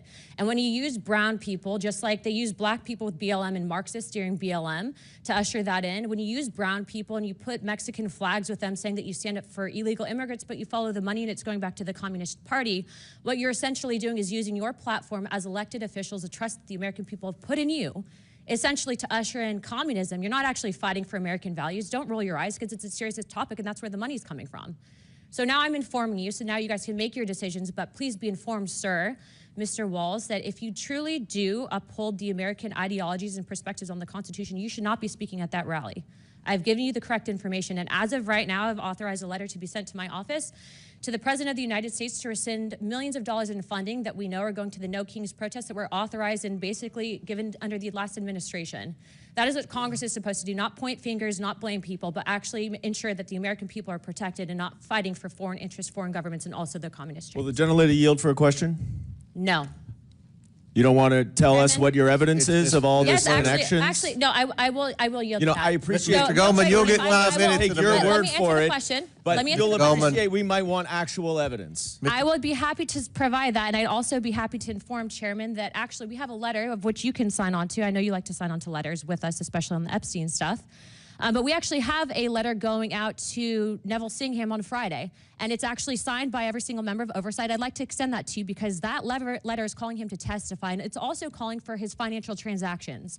And do you agree, sir, that we should not be accepting money from the Communist Chinese Party? I think anyone on this platform would agree that that should not be accepted, correct? I would like for you to actually present evidence rather than just, quote, inform the witnesses. And now that they're informed, they should assume look, I what don't you disrespect say is you. I'm true going to answer your question. We are having a hearing on it where we can present all the evidence. Order. No, but let's have this dialogue. Yeah, go ahead. You're recognized, Ms. Luna. We are going to be having a hearing, and you can gavel on to the hearing. I'd appreciate you to do it because the fact is that the Democrat Party, remember, is it going to be as good as the Biden impeachment hearing? Mr. Goldman, you'll have 5 minutes in a moment. Let's focus real quick. Well, Mr. Chairman, she's out of time. I just think you're trying not to let me talk. Guys, if you guys want to talk about it, I'll answer the question. But Mr. Singham is also funding Code Pink through his wife. You know, it's my turn. Can we ask Elon to divest from China while we're at it? The lady's time's expired. The lady's time's expired. We'll be having the hearing. Y'all are invited. We might have you guys All right, back. thank you. Before we go to votes, which have been called, I'm going to recognize Mr. Donalds for unanimous consent. Mr. Chairman, I want to submit a letter into the record from Congressman Richie Torres to Governor Hochul, speaking specifically about that the Penn Station Center is actually being led by MTA, where the chairman is actually appointed by the governor of New York, and the cost overruns are $7 billion. Without objection, so ordered.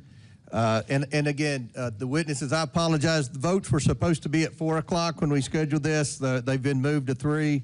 We have 4 or 5 votes. We'll come back here as soon as the votes are the last vote. So pursuant to the previous order, the committee will recess for floor votes. The committee will return 5 minutes after the last vote. There are only 7 or 8 more questioners, so the committee stands in recess.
Shocking video showing the moment ICE agents smashed a car window and forcibly removed a man in New Bedford.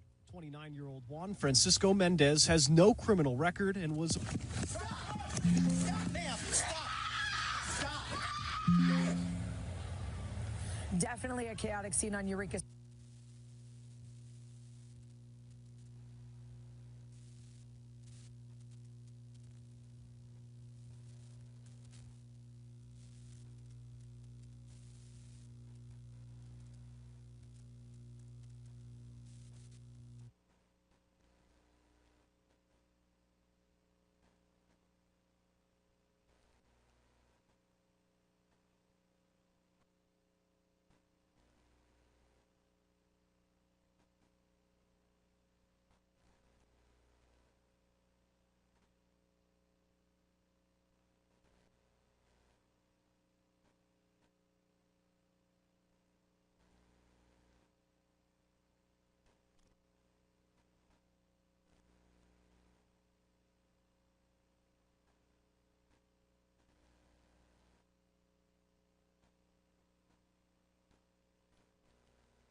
And the chair recognizes, and I appreciate the witnesses' indulgence here. Again, we were told the votes would be at 4:15 and they were at 3 o'clock, so I apologize. We had 2 more votes than we were supposed to. So the chair recognizes Mr. Burleson from Missouri. Thank you, Mr. Chairman. I'm just still kind of trying to understand the connection between our ICE officers and the Gestapo. I think the statement was horrific. The acting ICE director had this to say: on the final day of National Police Week, when those brave enough to put on a badge and a uniform to mourn their fallen brothers and sisters, Minnesota Governor Tim Walz referred to my professional, hardworking ICE agents and officers as a modern-day Gestapo.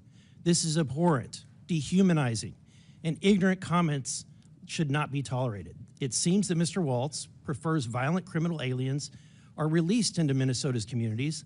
If the governor doesn't like the laws, he's free to advocate that Congress change them, but he should refrain from putting ICE officers in danger by likening them to one of the most appalling groups in history. Assaults against ICE officers are up over 400% from this time last period. And part of that is because politicians like Governor Walz are careless with their politically motivated rhetoric. He should issue an immediate apology to the men and women protecting his communities. Governor Hochul, do you agree with the statements that Governor Walz said? Do you agree with the characterization that ICE agents are Gestapo? I don't use language like that in describing anyone. My view is that we respect our law enforcement, but also in a case where people have gone too far, they should be called out. Do you agree with that association? Associating ICE officers with Gestapo? It's not a word I would use, but I will say that I understand the sentiments that people feel. Okay, well, thank you for being reasonable here. Next door, Governor Walz, is a group called, they were actually meeting here today, the Zionist Organization of America. And I spoke with Morton Klein, who is their national president, and he had this to say. He wanted me to read this to you. As a child of Holocaust survivors who lost almost my whole family to Gestapo Nazis, I find Governor Walz comparing Americans to ICE officials to Nazis a dramatic insult. Walz should be ashamed of himself, and I demand that he retract and apologize for this ugly, phony statement that diminishes the horror of the Holocaust. So I'm going to give you another chance, Governor Walz. Do you apologize for your comparison to ICE agents as Gestapo? Thank you, Mr. Burleson. What I said is using a historical reference on authoritarianism, watching in my state and across this country, Governor Walz, it's a simple question. Covered faces. Will you apologize to this Jewish community? Will you apologize to Jewish Americans? I don't know Mr. Klein. I would certainly be glad to speak with him if he would. Mr. Walz, let me ask you this question. Are there any events that you regret from actions of illegal immigrants in your state? Are there any events that come to mind that you think of that weigh on you? I certainly think any something that harms someone, all of So let me give you an idea. Minnesota, your state, April 25th, ICE arrested an illegal alien from Ecuador charged for criminal sexual conduct with a child. Again, in Minnesota, in May 8th, ICE arrested an illegal alien from Mexico for selling heroin, meth, and fentanyl. Mr. Pritzker, in Chicago, in 2018, an illegal alien from Mexico is charged with aggravated criminal sexual abuse of a minor, then was released back into the public in 2022. And then Governor Hochul in New York, again, a Mexican national was charged, but this time for slashing a victim with a machete, and then released in January of this year, ignoring ICE detainers and federal warrant. Mr. Walz, would you deport any of these individuals? Could you give the names of the individuals and what they're... I can get those to you, but if these are true, somebody from Ecuador was charged with criminal sexual conduct with a child, would you want that person deported? If they followed through due process and were found guilty, certainly that's what we do now. We follow federal law. You know, your states refuse to honor ICE detainers, even for illegal aliens convicted of serious crimes like assault or sexual offenses. The ICE data shows that 56,791 illegal aliens booked for serious offenses in 2025 alone, including over 3,000 for sex crimes. And that's why we're here today. Thank you, Mr. Chairman. I yield back. Gentleman yields back. Chair now recognizes Mr. Crane from Arizona. Thank you, Mr. Chairman. Governor Walz, you stated in your opening statement the following: but nothing Minnesota has done stands in the way of federal government managing its border security policy. Okay. Governor, I want to ask you, why are you lying to this committee? I am not. Who's the top law enforcement officer in the state of Minnesota? The top law enforcement officer? Yep. Attorney General. Yeah, that's right. What's his name? What's his name? Are you asking me, do you know his name? You know his name. Do you know his name? I know the AG Ellison. This is an article right here I'd like to submit for the record. Minnesota AG says will not enforce federal immigration laws as DOJ threatens to prosecute officials who resist. Without objection, so ordered. Why are you lying to this committee? That is the top law enforcement officer in your state who's saying he will not comply with the federal government. Nothing in his opinion changes the fact that state law requires all state and county officials to ask for immigration status when a convicted felon is committed. I'm sorry, Governor. He is saying he will not comply with federal laws. That's your top law enforcement officer. Changes, you're lying and misrepresenting yourself to this committee. Now I want to ask you this. Do you think in that line of questioning, free health care, food assistance, free college tuition, driver's licenses, and cash assistance, do you think that that's helping or hurting this government manage its border security and policy? Well, Minnesota ranks first in health care. We rank third in safety on our roads. Let me answer that for you. It's actually hurting because what you making created my state safer and more you've created a prosperous. state that is now a magnet that is There's drawing no law. illegals There's no sanctuary to law in Minnesota. Minnesota, Congress. I know you guys haven't put it that way on the books, but your state has everything, every element in it that is consistent with the sanctuary state. That's Moving incorrect. on, Mr. Walz. How about you calling ICE agents modern-day Gestapo? That also stands. Do you think that helps our federal government carry out its law enforcement? I think best practices in law enforcement policies? by identifying who you are, identifying the vehicles, and making sure everyone has due process helps our law enforcement. I think covering your faces. So you think that helps calling our law enforcement agents that? What does ICE stand for, Governor? Immigration, Custom, Enforcement, right?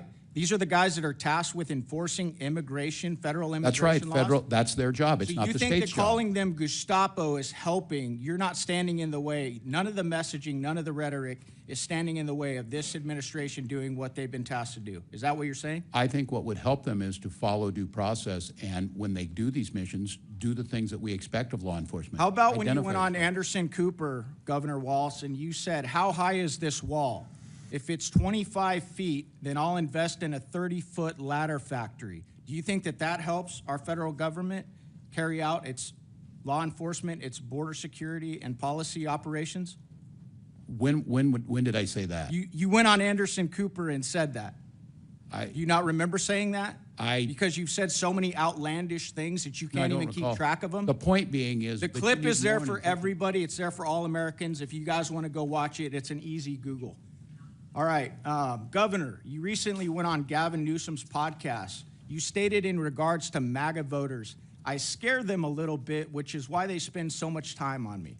No, I'm serious because they know I can fix a truck. That's your direct quote.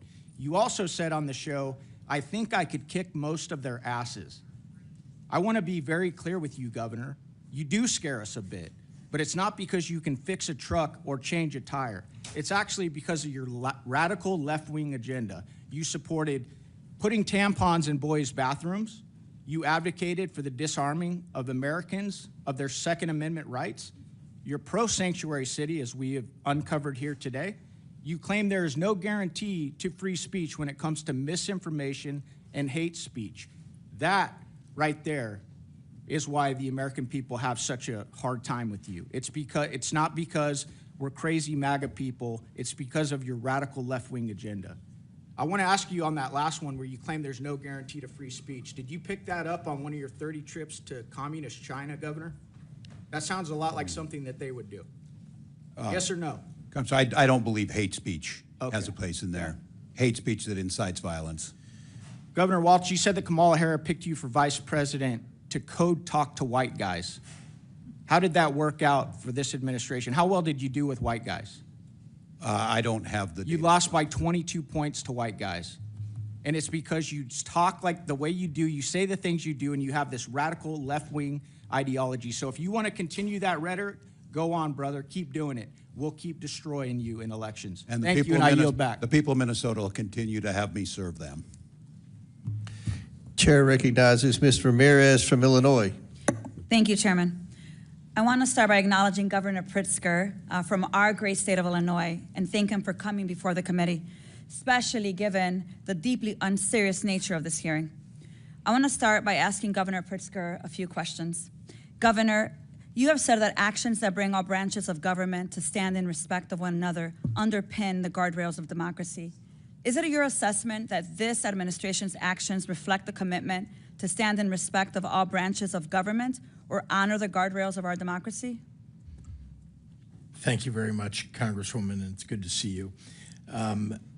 This administration has ignored court orders. This administration has ignored the laws that have been passed by the Congress. This administration is, in many ways, telling its agencies not to follow what the laws and the regulations that have been on the books, and this administration has been going after people individually and as groups that they believe are opponents of theirs, political opponents of theirs. That is not the way that a president ought to operate. We ought to have a president who follows the rule of law and doesn't break it. Thank you, Governor. I agree with you. In your 2025 budget address, you noted that our state, the state of Illinois, is among the best in the nation for workforce talent, clean energy, educational and scientific institutions, and more. I couldn't agree with you more. Our economy is over $1.1 trillion, the 5th largest in the US and the 18th largest in the world. And I understand that we are one of only 9 states, including New York and Minnesota, whose taxpayers contribute more to the federal government than they receive. So I just want to make sure I put that to the record. This is who we're putting here at a hearing. Governor, earlier this year, you noted that the authoritarian playbook is laid bare here. They point to a group of people who don't look like you, and then they tell you to blame them for your problems. Governor Pritzker, do you believe that the Trump administration is using the authoritarian playbook, particularly as it relates to immigrant communities across the country? It's clear when you look at every action that they've taken with regard to immigration since they've taken office, including going in and attacking our communities in the state of Illinois. I think in the first week in office, Tom Homan bringing Dr. Phil with him unseriously, and then bringing the very serious ICE officials in to break down doors, to scare communities, to keep people from going to work and so on. It is clear that they are targeting communities of people who don't look like them and going after people that they think are opponents of theirs, or including United States senators, Governor. Including, thank you, and Alex Padilla. And by the way, I want to say to all of you on both sides, but particularly those on the Republican side, that I cannot believe the disrespect that was shown to a United States senator who was thrown down, handcuffed, and not allowed to ask a question of our Secretary of Homeland Security, Kristi Noem. That seems completely irrational. Governor, I agree with you, and because I have a limited time, I actually want to show the footage because I think what you're saying has to be seen here. I'm going to ask now that we play a clip of Senator Padilla being wrongfully arrested while we're in this hearing. Go ahead and play it. A United States senator. I want to make sure that people see. Easy on my hands. Go ahead. Put behind my back. All right. Cool. One hand. Lay flat. Lay flat. Other hand, sir. Other hand.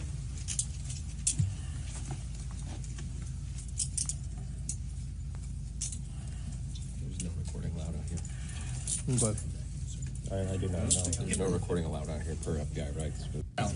They don't want you recording so that you don't see how they violate due process repeatedly. I want to make sure that you see that footage. This is a United States Senator asking a question of Secretary Noem, and in return, he is pulled from the press conference, shoved down to the floor, slammed to the ground with handcuffs, arrested for doing his job of oversight. So let me go ahead and make sure that I say this clear, because I serve in Homeland Security, and I can tell you for a fact, they are weaponizing the government and the military against U.S. citizens to exert control and suppress dissent. I call that authoritarianism.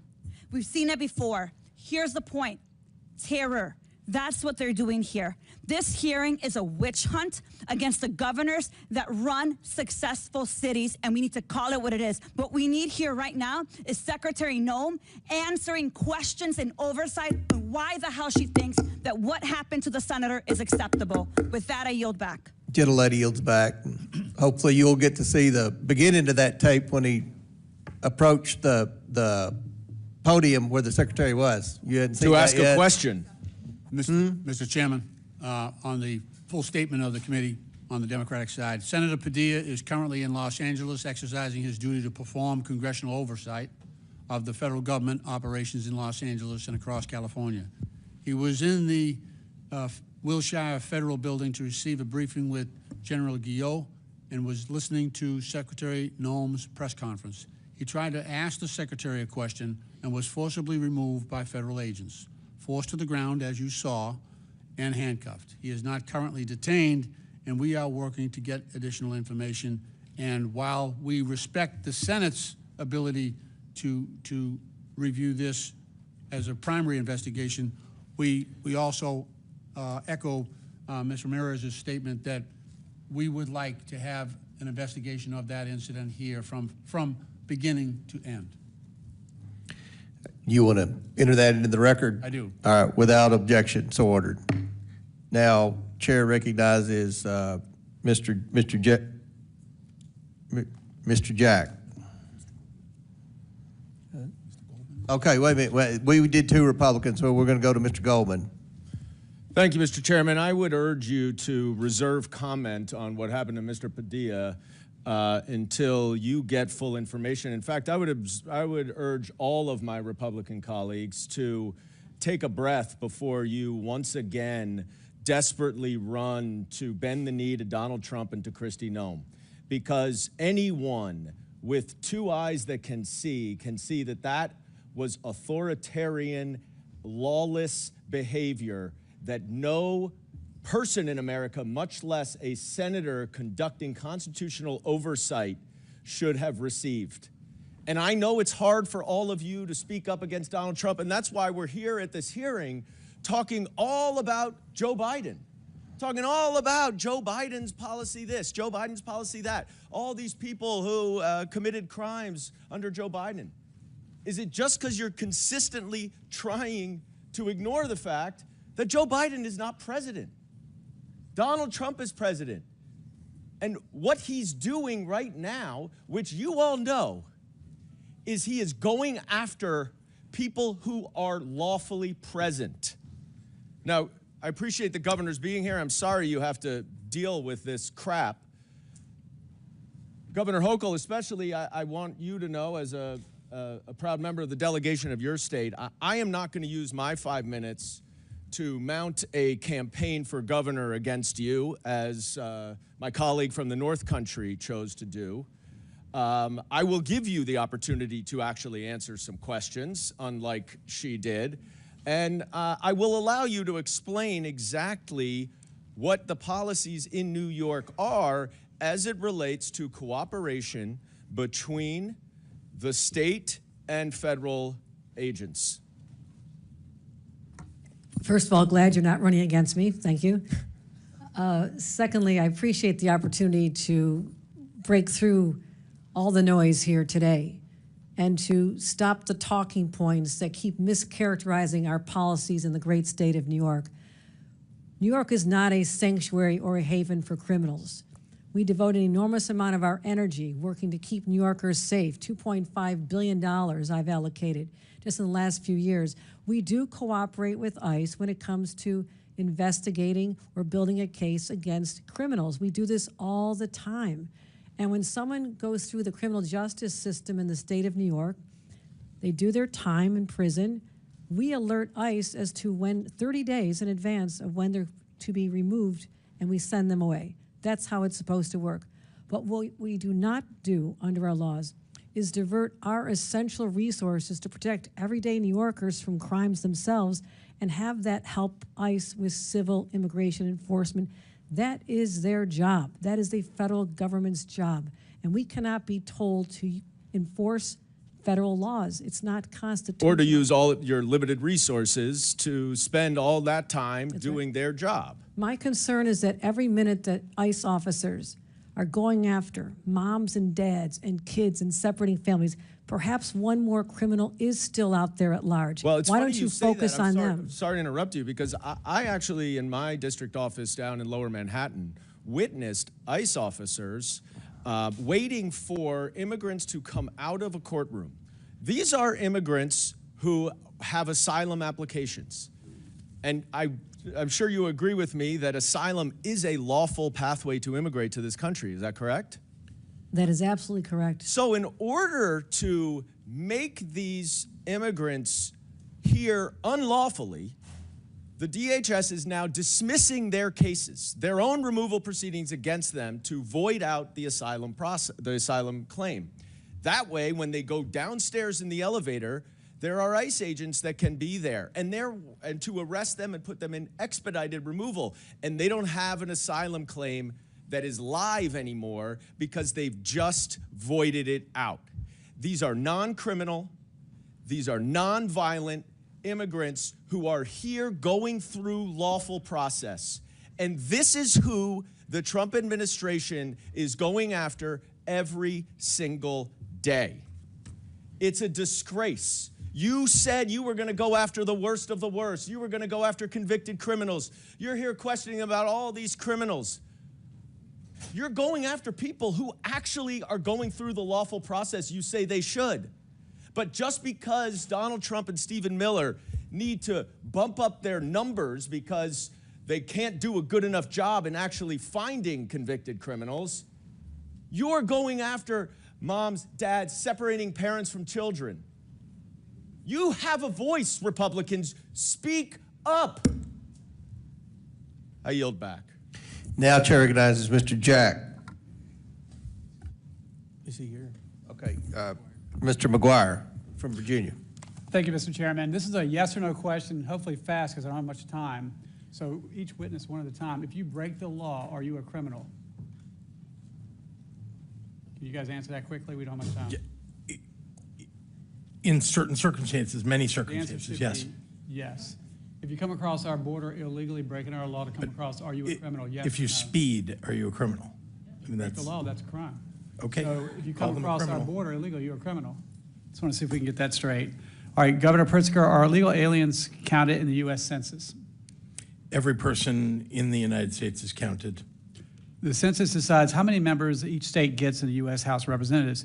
Year after year, tens of thousands of U.S. Citizens are fleeing the state of Illinois. It ranks only behind Governor Hochul's New York and Governor Newsom's California. You all are protecting and harboring illegal aliens for political purposes. Governor Pritzker, would you support prohibiting illegal aliens from being counted in the census, yes or no? Your numbers are wrong, sir. Would you, yes or no? Your numbers are wrong, sir. Would you Constitution support says how you prohibiting count the illegal census. aliens from being counted in the census? Would you? Or No. is harboring illegal aliens part of the strategy to get more Democrats in Congress? The bottom line is this: all illegal aliens have committed a crime and should be deported. Any additional act of violence committed by an illegal alien is entirely preventable. All sanctuary jurisdictions are unlawful. Each of you are breaking the law. And my message to you, or the message from the people, is you need to get it straight. Governor Walz, just over 3 weeks ago, you compared ICE agents to Donald Trump's modern-day Gestapo. Governor, do you regret those comments? I regret that law enforcement is not following best practices, showing who they are, not taking people off the street, not giving due process. We It would puts not all have a of us at country risk. without our men and women in law enforcement. Yes That's or no? correct, Did you and know those who ICE show their officers faces. are Did you know ICE officers are facing 413% increase in assaults? Don't wear the masks, identify yourself, and work with local law enforcement. You guys are doxing them. All right, your attacks on ICE officers are putting our law enforcement in deadly situations. It led to destructive riots breaking out in Los Angeles last weekend. President Trump had no choice but to step up and stop Los Angeles from burning buildings to the ground. Did you see videos of rioters throwing rocks through the windows of police officers' vehicles while they were driving on the highway? Did you guys see that?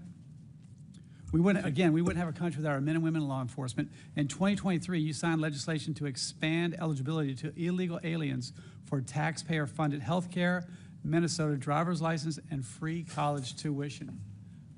America Last policies. Let's take a look at some of the illegal aliens you so boldly want to support with taxpayer funds.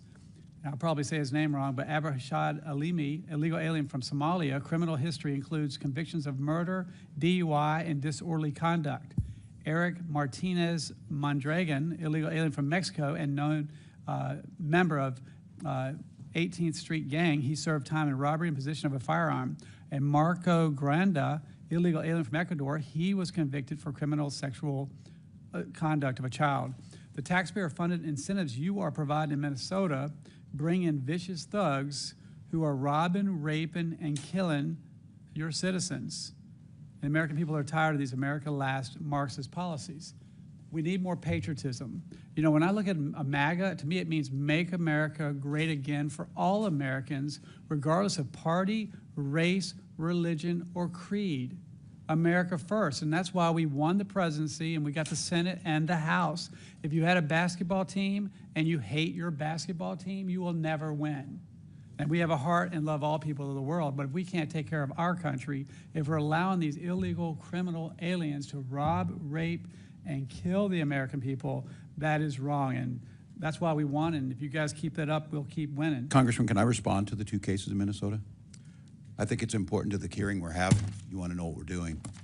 Mr. Alami was held in Freeborn County Jail. So, straight resources. Governor paid for Hochul, that. Debrina Kwam fell asleep on a subway in New York. While she was asleep on a train, she was set on fire and killed by an illegal alien from Guatemala. This could have been prevented. And what upsets me or strikes me the most is that in Democrat-run cities, people are so desensitized by the violence and the policies that people just stood by and watched that happen. What can we do better? The entire situation sickens me to know that that happened in our state. I abhor all crimes, and that one was particularly heinous. And that's why my law enforcement are dedicated to keeping the streets, subways, and communities of our state safe. It's my #1 priority. It's how I've invested enormous amounts of resources. And just for the record, we do cooperate in criminal identification, prosecution, and removal of individuals who commit crimes who are not in this country legally. We want them deported. We cooperate with ICE every day of the week to make our streets safer. I'm not sure why that's not breaking through in this hearing. How many times can we say that? We're not supporting this. We don't want these individuals here.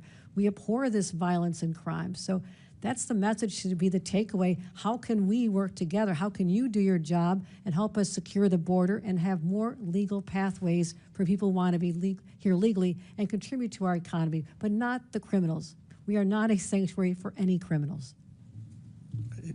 You go back. Gentleman, time's expired. Now, Chair recognizes Ms. Morrison from Minnesota.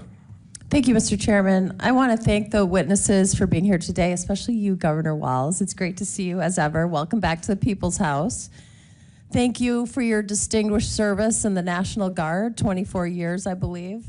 Thank you for your service here in Congress and as our governor. I'm sorry you haven't received the warmest welcome here today, but I'd like to start by taking a moment to correct the record on a few points. I think all of us here would agree that violent criminals who aren't citizens shouldn't be in this country, full stop. But that's not what this hearing is about. This hearing is about intimidation and striking fear in immigrant communities. This hearing, unfortunately, is not about moving forward with the comprehensive immigration reform our country so desperately needs. It's about distracting the American people from the disaster that has been the first few months of the Trump administration and his Republican majority in Congress. Much like our state, my congressional district is diverse. I represent many immigrant families who call our community home, and we welcome them because they make our community stronger. I recently had the honor of attending a naturalization ceremony where we welcomed new Americans from 85 different countries. It was an incredibly moving day, an auditorium full of new Americans who were so excited and proud to join our great American project. The room was full of hope and patriotism. I could not have been more proud to welcome them and to participate in that day. We are a country of immigrants. It is what makes us strong and dynamic and unique in the world. My colleague's characterization of our state bears no resemblance to reality. Would you agree, sir? Minnesota is an incredible state with a wealth of business, industry, natural resources, beauty, and rich diversity. And it's a state where working families thrive. As you know, Governor, we worked together for 6 years when I was in the state legislature, and I am so proud of what we accomplished during that time. We delivered for the people of Minnesota the largest middle-class tax cut in the history of our state, historic investments in education, created a paid family and medical leave programs that allows working parents to care for their children and their loved ones, codifying the right to comprehensive reproductive health care, and providing school breakfast and lunches for K through 12 students so no child in Minnesota goes hungry. If we want to talk about protecting our children and families, let's talk about the chaotic tariff war President Trump started, which is serving only to make life less affordable for families and is decimating small businesses. Let's talk about the 16 million people who are going to lose their health care, or going to have their health care taken away from them by the Republicans and their ridiculously named Big Beautiful Bill. Let's talk about the millions of children who will go hungry if the Republicans are successful in taking away their food assistance. Governor Walz, since my Republican colleagues want to talk about threats to our children and families, let's talk about food insecurity. It's now been over 2 years since you signed the school meals legislation into law. What has been the impact of this program on fighting child hunger in Minnesota? Yeah, well, thank you, Congresswoman, and we miss you in Minnesota, but glad you're here. Well, the direct impact to families is a savings of about $1,700 a year to those families that they're able to see, and mostly middle class. But the real impact is on educational achievement. Last year, Minnesota was able to notch the highest graduation rates in our state history. We also see school attendance rates go up. We see better behaviors, less discipline from it. So it's a smart investment. It's the right thing to do. And the payoff for Minnesota is we have a healthier, better educated workforce, which is why Minnesota almost always ranks near the top in quality of life indicators. Thank you, Governor. Now I want to talk more about the Republican plan to take food assistance away from our children and families. If their budget becomes law, it will be the biggest cut to SNAP in history and jeopardize food assistance for millions of families across the country, including 100,000 Minnesotans, many of whom are children. Would you agree that the Republican proposal to cut SNAP is one of the biggest threats facing children and families in Minnesota right now? Yes, coupled with Medicaid and Medicare cuts. And also, Governor Walz, I just want to give you a moment to, if there's anything you'd like to clarify that's been said in this unbelievable committee hearing today. I don't even know what the adjective is. Well, thank you, Congresswoman. And we have like 30 seconds. Look, we're here to work with you. You've heard time and time again. We have a job to do as governors. The federal government has a job to do. Not doing ICE's job is not interference or not wanting to get these people. And the gentleman asked the question and then left. The gentleman he brought up with, we held him, we paid for it, we called DHS before he was released. The second one he mentioned, DOC called DHS prior to his release. We do that every single time in Minnesota. That law has been on the books for many years, and that's how we implement it. So I just don't understand why we don't want to work together to be successful. None of us want the criminals on the street, but I certainly want immigrants in Minnesota who are contributing to our quality of life. Gentlelady's time's expired. Thank you, Governor. Chair recognizes Ms. Bobert from Colorado. Thank you, Mr. Chairman. The Los Angeles riots are certainly a shameful explosion of lawlessness that we are once again seeing. The narrative has changed in these riots, but it's certainly the same type of actors. We're seeing businesses torched, cars torched, families uprooted, certainly communities that are scared. And this is by no means a peaceful protest. It is absolute chaos, and rioters don't get a free pass to burn down cities just simply because they're mad, because they are mad that our nation's laws are being upheld, that our federal agents are upholding their oath and doing what they were hired to do. Our first responders deserve respect. They do not deserve to have rocks thrown at them and to be injured. But, I mean, let's be honest, this violence didn't really spark in a vacuum. Sanctuary policies are a magnet for trouble. They shield criminals, undermine the rule of law. And, governors, I've sat here and I've heard you today. You say that safety is your #1 priority. You want your communities safe. You want your people safe. And, Governor Hochul, you just asked, how can we work together to ensure that that happens? Well, that's exactly what we want to do in this hearing. We want to work together. We want to talk to you about your sanctuary policies that are actually preventing us from working with you to keep your community safe, because we want them safe as well. I have the same policies in Colorado that restrict our local law enforcement officers from coordinating with federal agents. And some of my counties have issued lawsuits to try to end that. But this is serious, and we owe it to every American to restore safety and enforce our laws. It's been stated that this is a federal law and it's not your job to uphold the federal law. Well, we're not asking you to uphold it. We're just asking you to kind of step out of the way and allow the federal government to do the job, to uphold these laws. When you have someone, don't wait until they commit a violent, heinous crime before we know their immigration status. So now we're seeing these riots everywhere. We've heard in 2020 that everything was mostly peaceful as cities burned down, as people lost their lives, as law enforcement officers lost their lives. So I just want to ask you three governors, yes or no, is the destruction of private and governmental property, is that something that fits under your definition of a peaceful protest? Governor Walz, yes or no? No, it does not. Thank you. Governor Pritzker? I find it hard to believe that you're lecturing us about peaceful protest. Look at what happened January 6th here at the Capitol. No, what we're seeing in LA is an insurrection. You want to talk about an insurrection? This is an absolute insurrection. You don't understand what insurrection is when people are trying to overturn an election here at the Congress. I started this off you were showing you here. They were decorum, and I would attacking you, by the expect way. the same. I would expect the same. I'm answering your question. It is outrageous that you are asking us Is it peaceful to when you're the one condoning destroy of people who attack private and police government property right here at our Capitol? Governor Hochul, it's been a long day.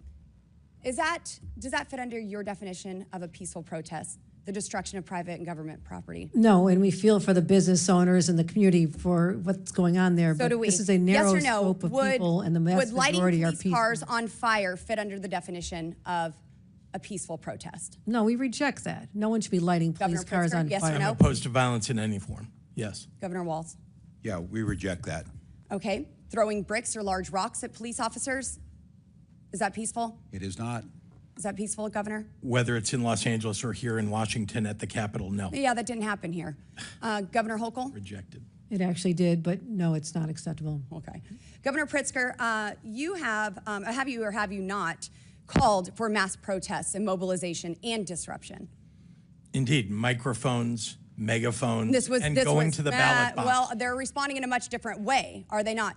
President Trump also asked for people to peacefully make their voices heard. So it's okay for you to say that and hold that standard, but President Trump has a different standard when he actually makes the claim. Inciting riots at the Capitol, and you said you want mass protests, mobilizations, and disruption as a response to President Trump's policies.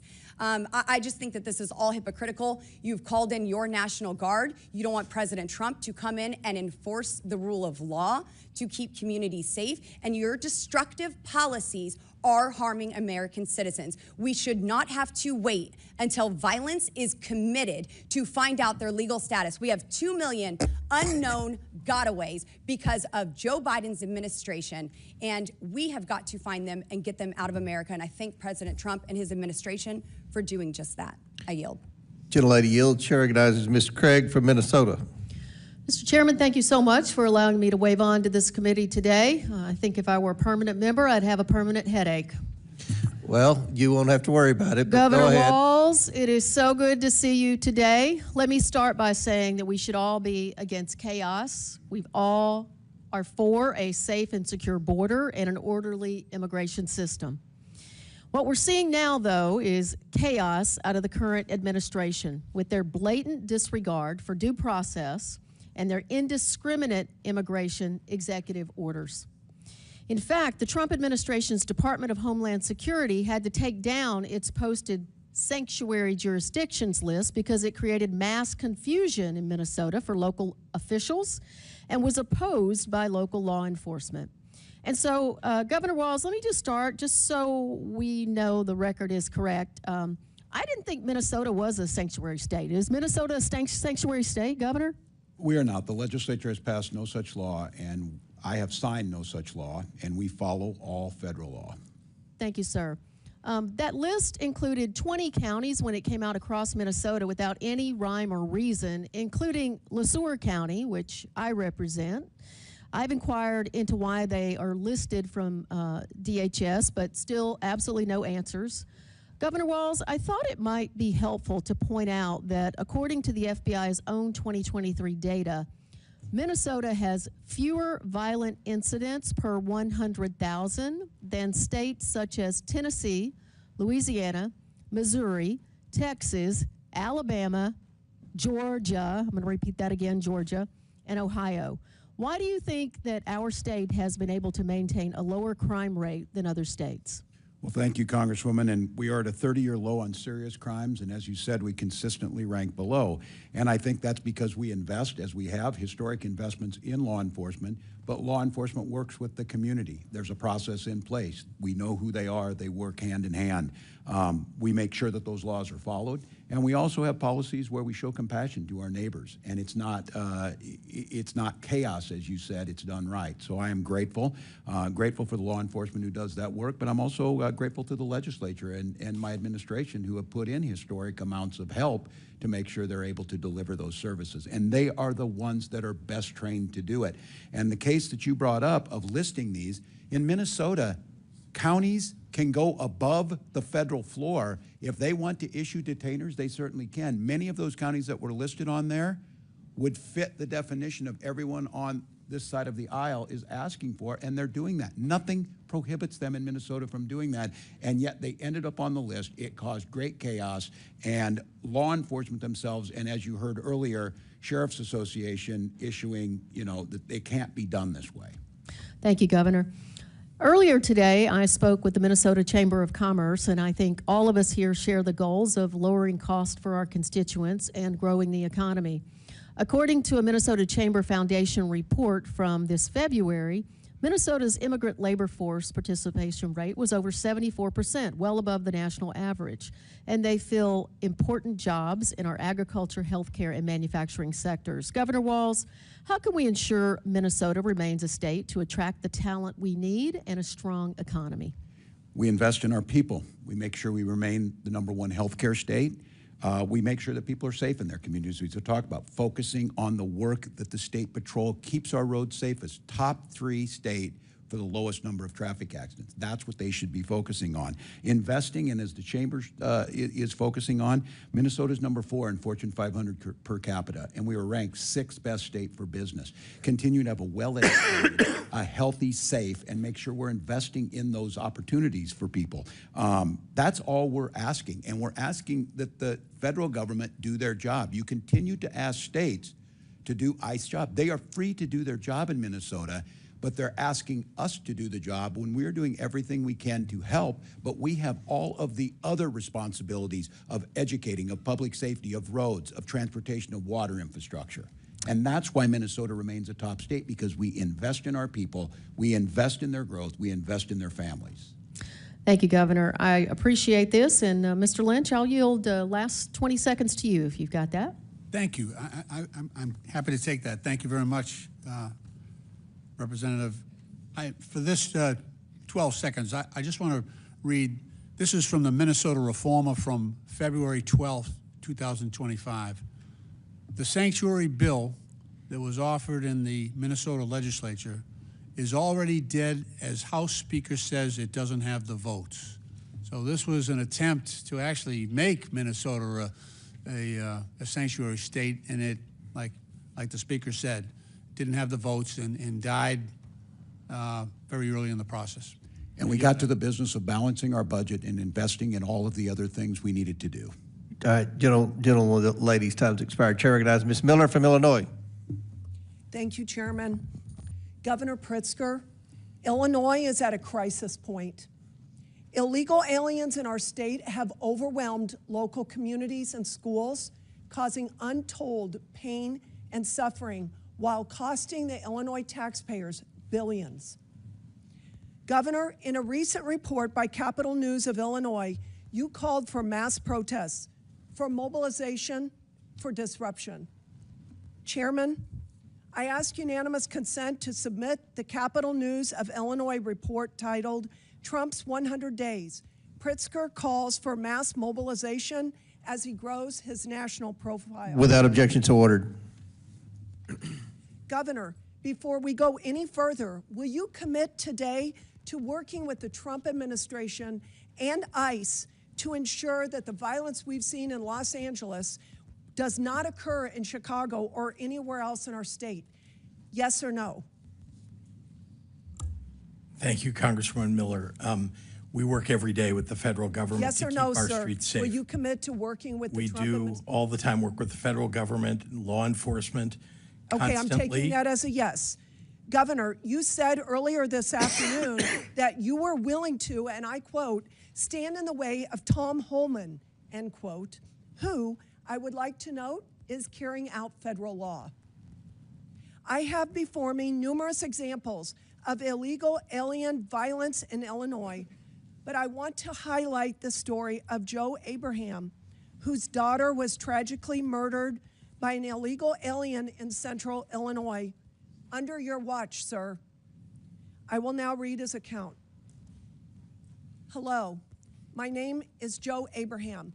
I am the father of 3, and Katie was my youngest. Katie had a beautiful soul, a sharp wit, and a huge personality.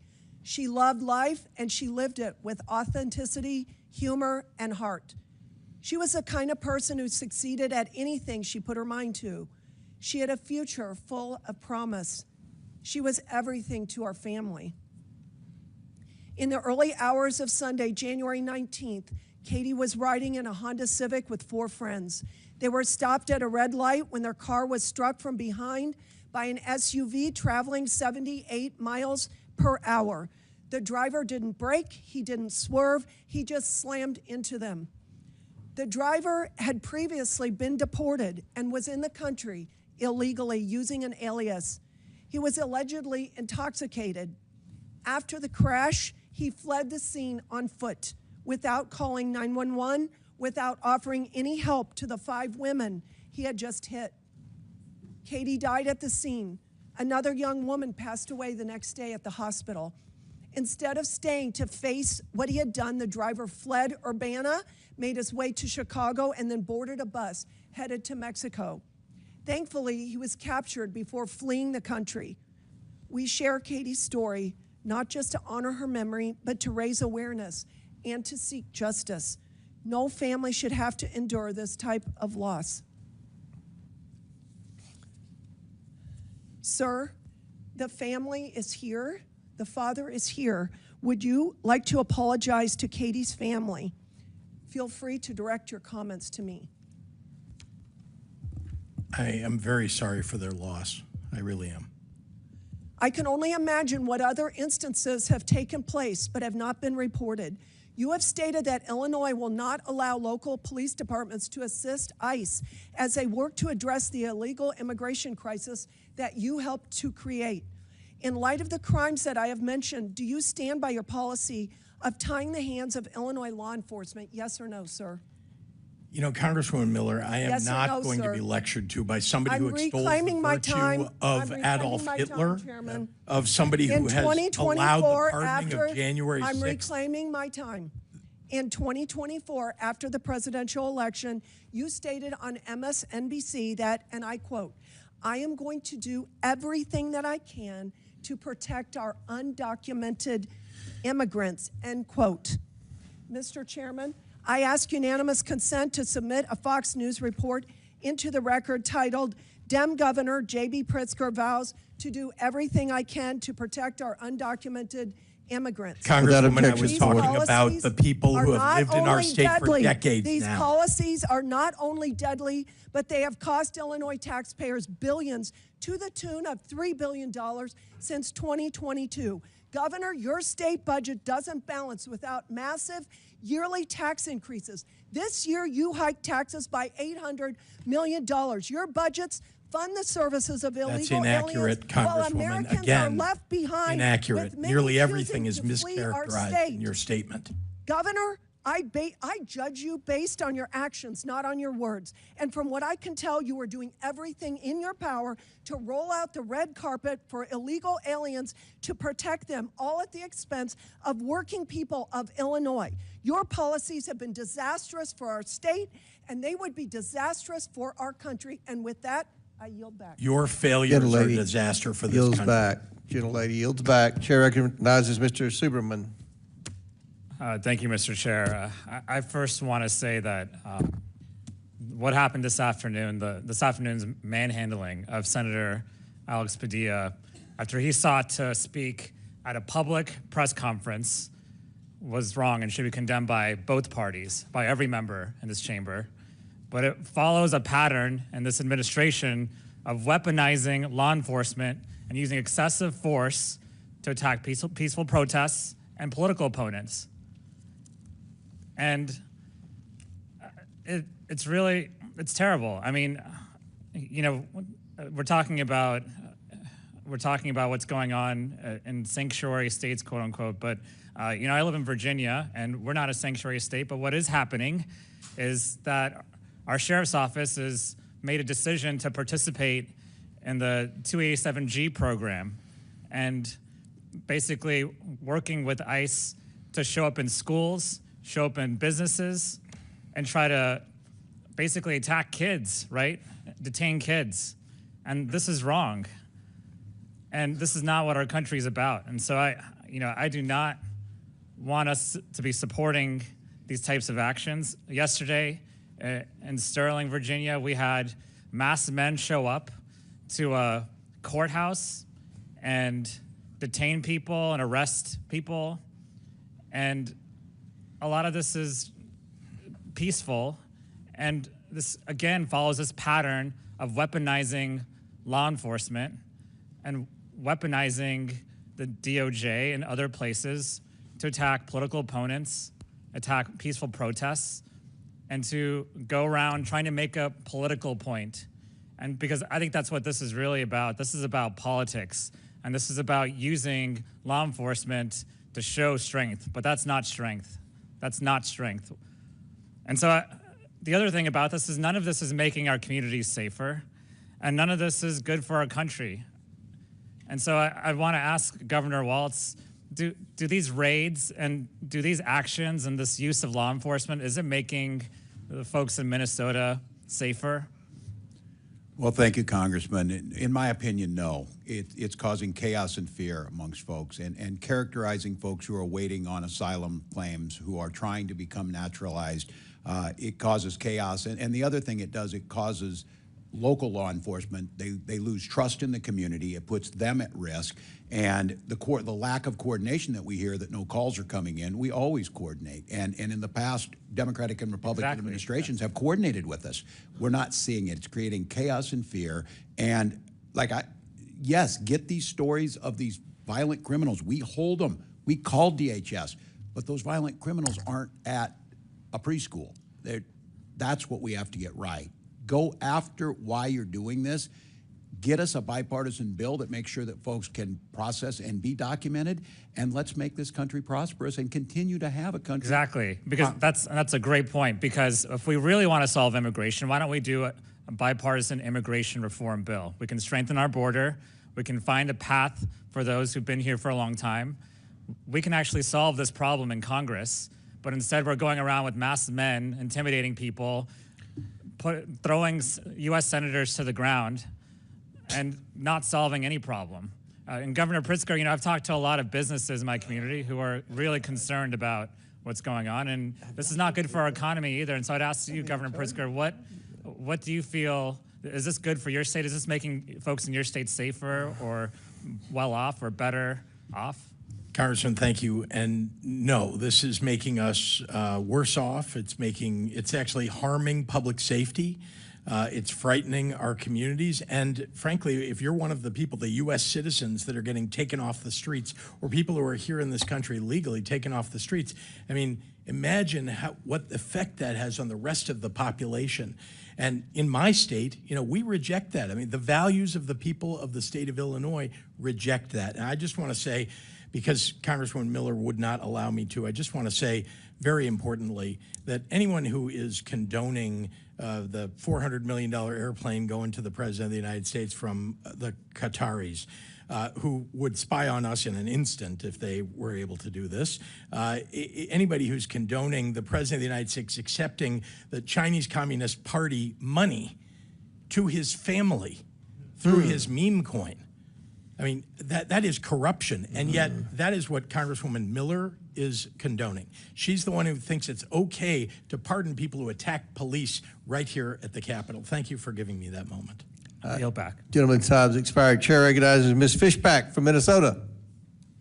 Thank you very much, Mr. Chair, and I just want to say thank you so much for allowing me the opportunity to be waved on today, Mr. Chair. And I will just say that oversight is far livelier than Ways and Means.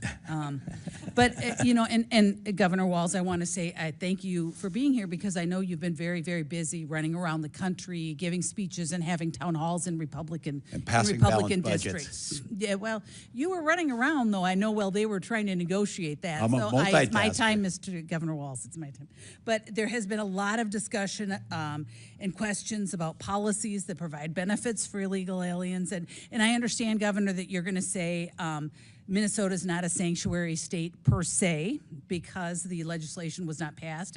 And just a yes or no question, Ranking Member Lynch had mentioned that there was a bill that was introduced for a sanctuary state this year in the Minnesota legislature. Would you have signed that bill? Did you support that bill? Oh, thousands of bills introduced, hypothetical.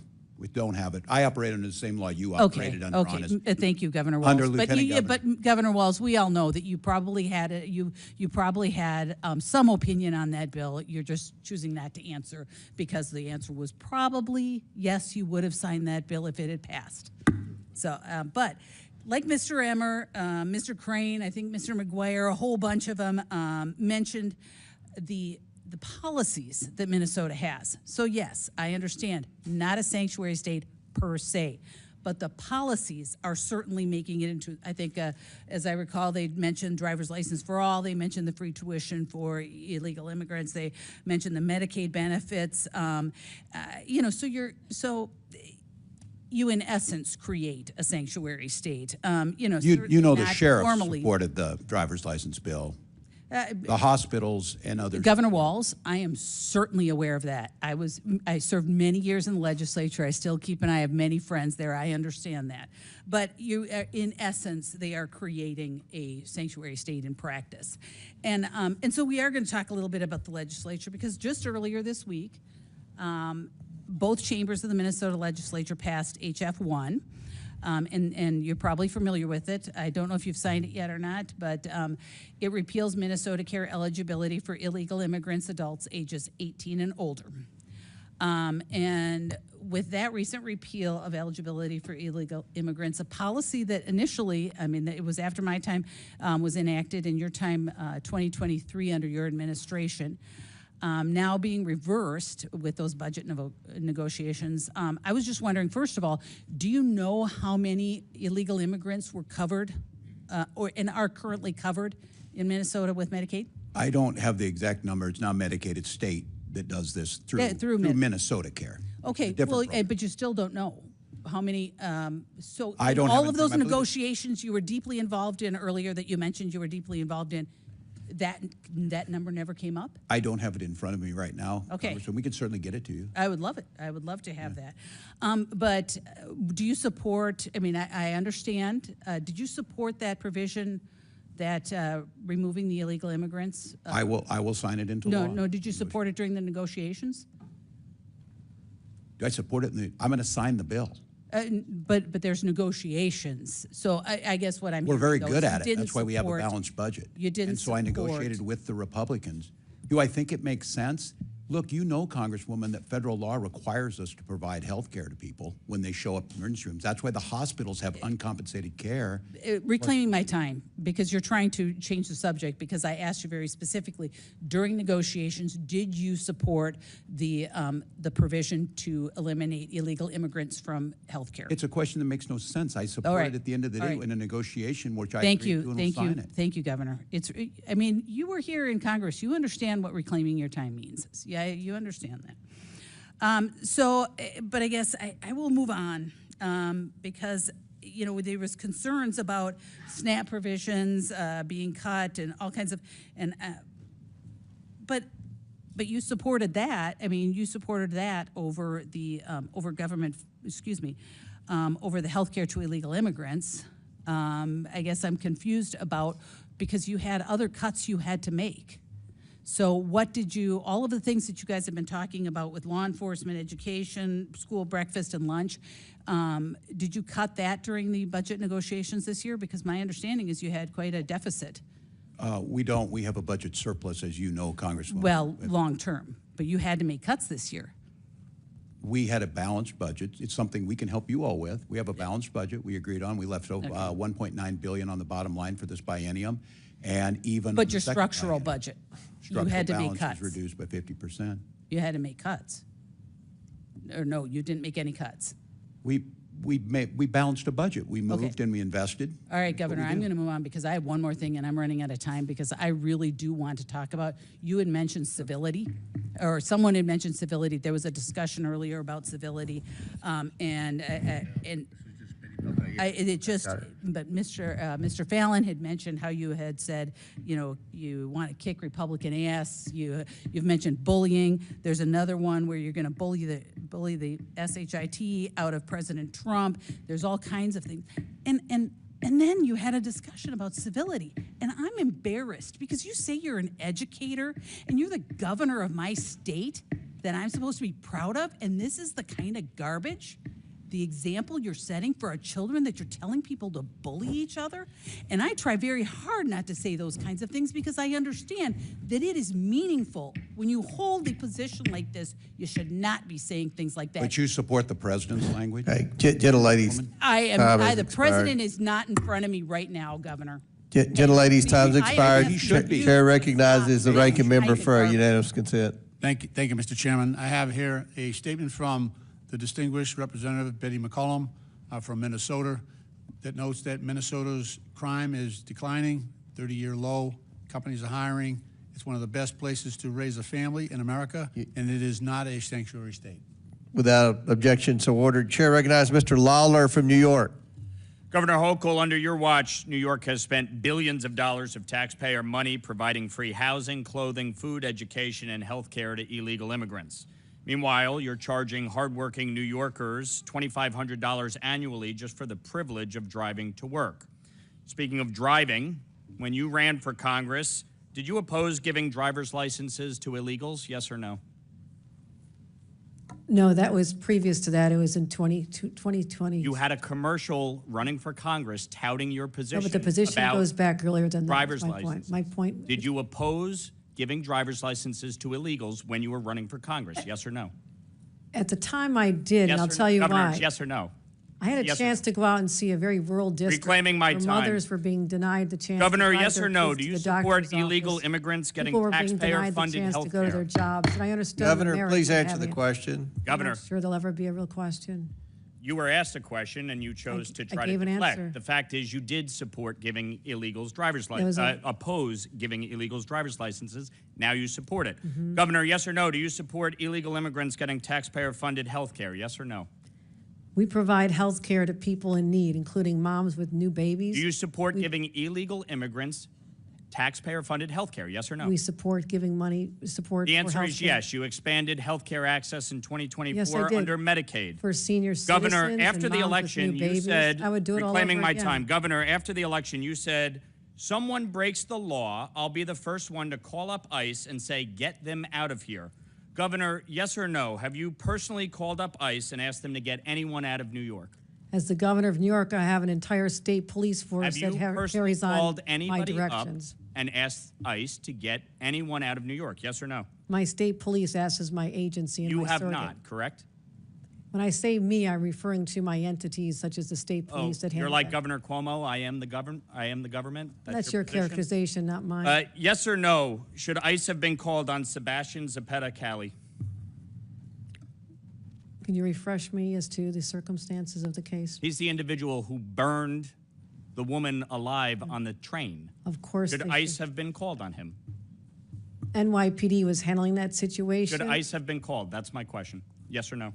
If there was an arrest made, he should have been deported after conviction, yes. Okay. So, Governor, when you were sworn in 2021, you signed an executive order keeping many of Governor Cuomo's executive orders in place, including EO 170.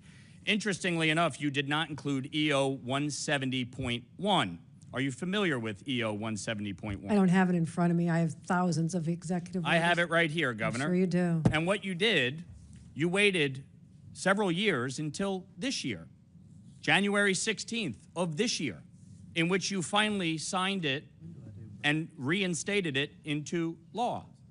Why did you wait until just 4 days before Donald Trump was sworn in as president to sign EO 170.1 into law? And to refresh your memory, it basically mandates that federal immigration authorities cannot enforce civil arrests in New York State buildings. Why did you wait several years to reinstate that?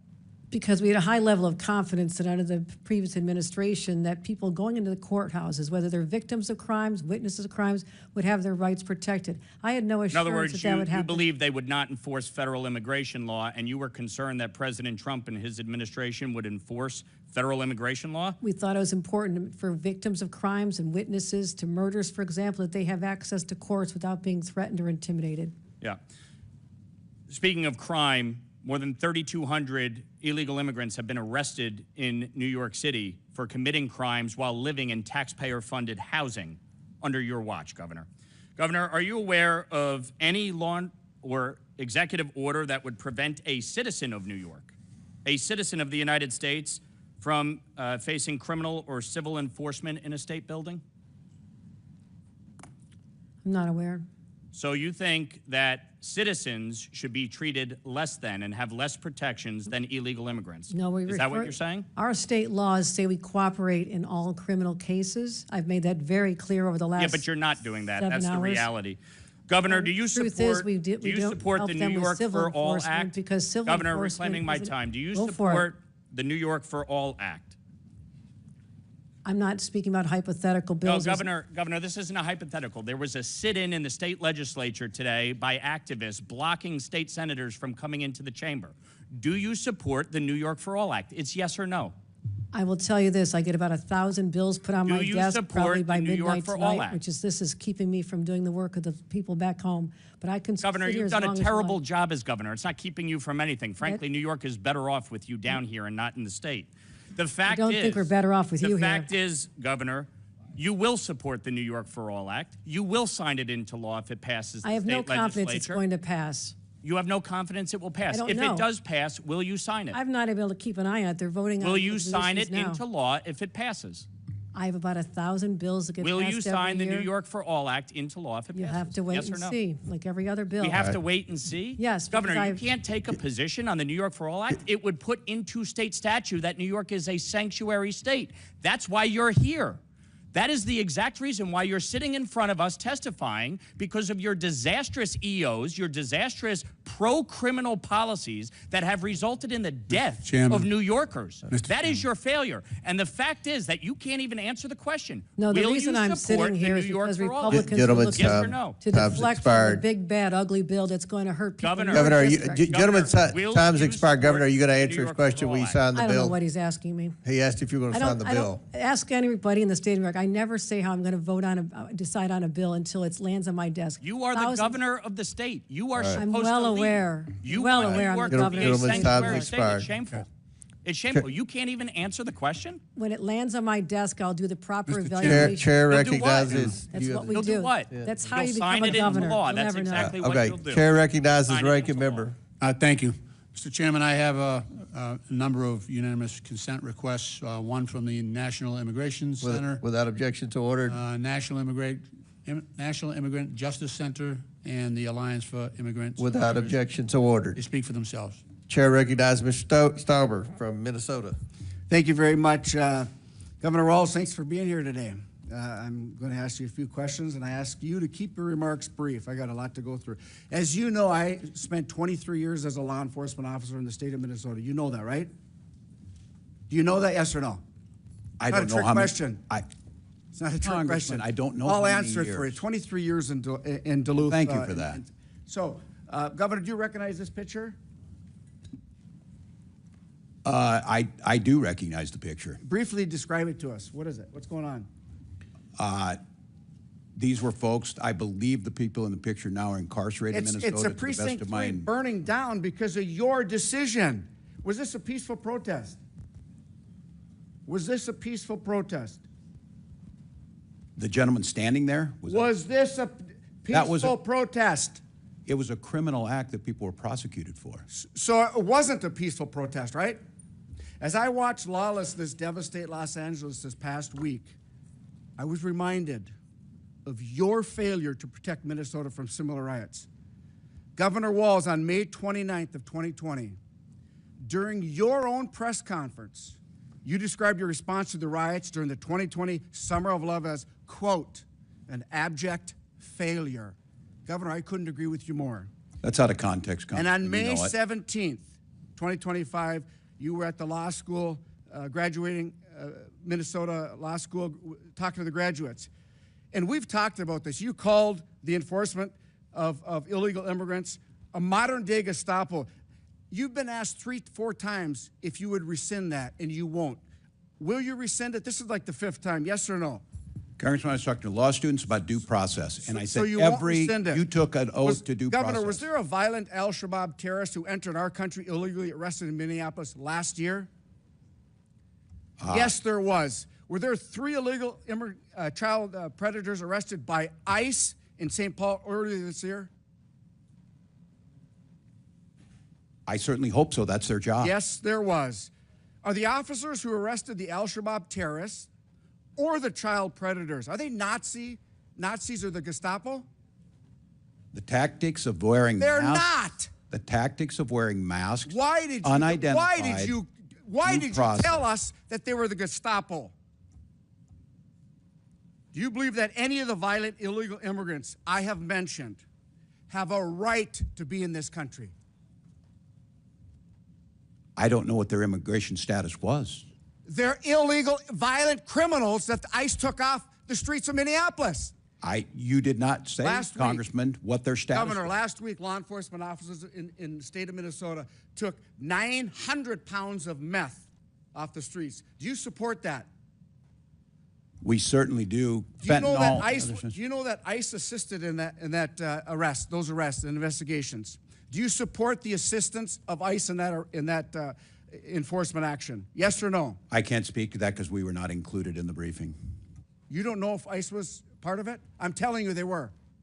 I don't have that data. I would have to trust you. Will you apologize to our constituents and law enforcement officers for making them and their families less safe with your incendiary actions. I'll congratulate them that they helped us work on the largest pension bill for Minnesota law enforcement in 30 years. Claiming my time. Governor, what weapons did you carry in war? Congressman, for 24 years, I carried... No. What weapons did you carry in war? What did you carry in uniform? I tell you what, Governor, you're barking down the wrong tree, okay? You lied to the Minnesotans. You said that you carried weapons in war. That is stolen valor. You know what? My wife served 24 years in the military. A little bit of respect for the witness. She's an Iraq war veteran. You know what I mean? She was over in the war zone. That's stolen valor, and I'm so disgusted with you. And so are the people that you served with. Point of order. That's stolen Halt valor. just a minute. Stolen valor. You didn't carry weapons in war. Congressman, my 24 years was public Will you many apologize for lying? Objection. Will you apologize for lying? Objection. All right, hold on, pause. That's not questioning a witness. That's not questioning a witness. You think point of so, order. huh? State your point, Mr. Eckerman. No, you're state your point. There we go. You're hectoring. You're hectoring. Right. You're hectoring. State your Governor, point. you didn't carry weapons in war, did you? State your point. You didn't Proceed. carry weapons You got in 24 war, seconds. did you? Congressman, you know I didn't carry misspoke. weapons in war, yes or no? You lied. Governor, what rank did you retire at? What rank did you retire at? Congressman, I served my battalion as the command sergeant major. That's not the question I asked. What rank did you retire at? I retired as a master sergeant in Okay, EA. here's your coin that says you're retired at a command sergeant major. That's Says your I challenge wore that. coin. It says I wore the rank. That's right. You didn't retire, did you? I did retire after valor. 24 years. Here is a picture of your coin, your challenge coin. I'm disgusted with you. I'm just. Mr. Governor, Chairman, the time is expired. Congressman, gentleman's time is expired. You called half Trump supporters Nazis and fascists, and you know what? That's why the Minnesota Police and Peace Association did not support you in the last election because I you're support missing them. action. Gentleman's time on is behalf expired. on behalf of the folks from the land of rocks and cows, thank you. Now you back. Chair recognizes Ms. Tenney from New York. Thank you, Mr. Chairman, and thank you for allowing me to wave onto this committee for this important oversight committee hearing, and happy to have the governors here to hopefully answer some questions, and just to address a couple things that I've heard in this committee hearing. I haven't appeared on oversight before. I do serve in a much milder Ways and Means Committee, but I just want to say a couple things about what this committee, what we're doing today, and about sanctuary cities. We are all children of immigrants. My grandparents met at Ellis Island. They sat in quarantine. They came from other countries. They came here to work. That's not what this is about. This hearing is about people who have taken advantage of our borders and our country, who have come in as illegal cartels, who have overrun our northern border, which is part of my district in upstate New York, in New York 24. And these people have taken operational control of our southern and our northern border. And we need our governors to make sure that they're providing the law enforcement backup to our ICE agents and others, and not assisting and aiding and abetting in such a way to these illegal immigrants, particularly the cartels. And I think one of the most important things, I'm sick of hearing everyone defaming my constituent, actually, Tom Homan, who's doing an excellent job and who served our country honorably. His big concern, and I think it's a big concern for me, because when I served in the state legislature, Governor Hochul wasn't there as either the lieutenant governor or the governor, but I was one of the leaders on human trafficking. And one of the important questions that Tom Homan talked about repeatedly is, where are the 300,000 children who were human trafficked by people who are profiting off of this human trafficking? Not just drug trafficking, human trafficking, innocent children all through our interior. We don't know where they are. Those are the people that I'm concerned about. And what ICE is trying to do is get to those people who are taking these children and profiting off them and having no regard. And that's what worries me the most, is we've gotten off track on a number of things. And what concerns me is we have this defund and demoralize the police movement brought to a level where we're defunding and demoralizing ICE agents who are simply doing their job to protect our borders. And what concerns me is, and I know Governor Hochul, and obviously I'm going to address you because you're my governor, people have addressed the billions of dollars that New York State taxpayers, by the way, the highest taxed taxpayers in the entire nation now. We're always in a struggle with California, who's more, who's less, and I think we're winning out this race now. Not a good distinction, by the way. Not a good distinction to have a northern border that's overrun by people who are human trafficking, bringing illicit drugs into our communities. I've had three parents in my community, my own home community, where their sons died of overdoses because of illegal fentanyl. So these are real issues that are coming from people that are coming across our borders. So we know we've spent billions of dollars on all kinds of illegal immigrants in New York State. The estimate is between New York City and New York State, it's about $7 billion, and that's New York taxpayer dollars. Those are my tax dollars, constituents I serve who go to work every day. And all we're trying to do is keep these communities safe. And you mentioned that, Governor Hochul, that you were talking about keeping these communities safe. But I want to ask you a question. And I've got a series of questions, and some of them have been asked by my colleagues. But I want to ask you right now, because you're the governor of our state, and you've been presiding over a pretty disastrous situation with our prisons, and many of those prisons, including one of the maximum security prisons, is actually in my district, and a number of other facilities. Are there any criminal, illegal gang members in the New York State prison system right now? Just, yes, if there are. No, Congressman, I know how many, and if you can't get me the answer, can your staff provide us with a general information on that? No, I'll tell you this. I totally agree with you, Congresswoman, that more needs to be done to protect our border. We've asked for support from the federal government for the border that you represent and I know so well. I've had to deploy $8 million of my own state dollars to amp up Well, there are state dollars, but let me just take this back. Let me ask you back about let me get to the prisons, because I want to get into another thing. Are there criminal, illegal immigrant gang members in the New York State prison system right now? If there are, there will be a 30-day. No. Yes, do you know if there are? I'm sure there are. That's why I've already sent 1,300. Can you get I've already had ICE take 1,300 of them upon. I'm not asking you that. I'm asking you, can we get the information about how many of these, whether they're Trende or Ragua, whether they're MS-13, Crips, Bloods? I've toured the prisons. I've seen, people that they line up in rows. I want to know how many of our illegal immigrants that are putting not only other inmates at risk, but also our prison guards who are at risk. Because right now, these types of people are in our prison system are putting our corrections officers at risk.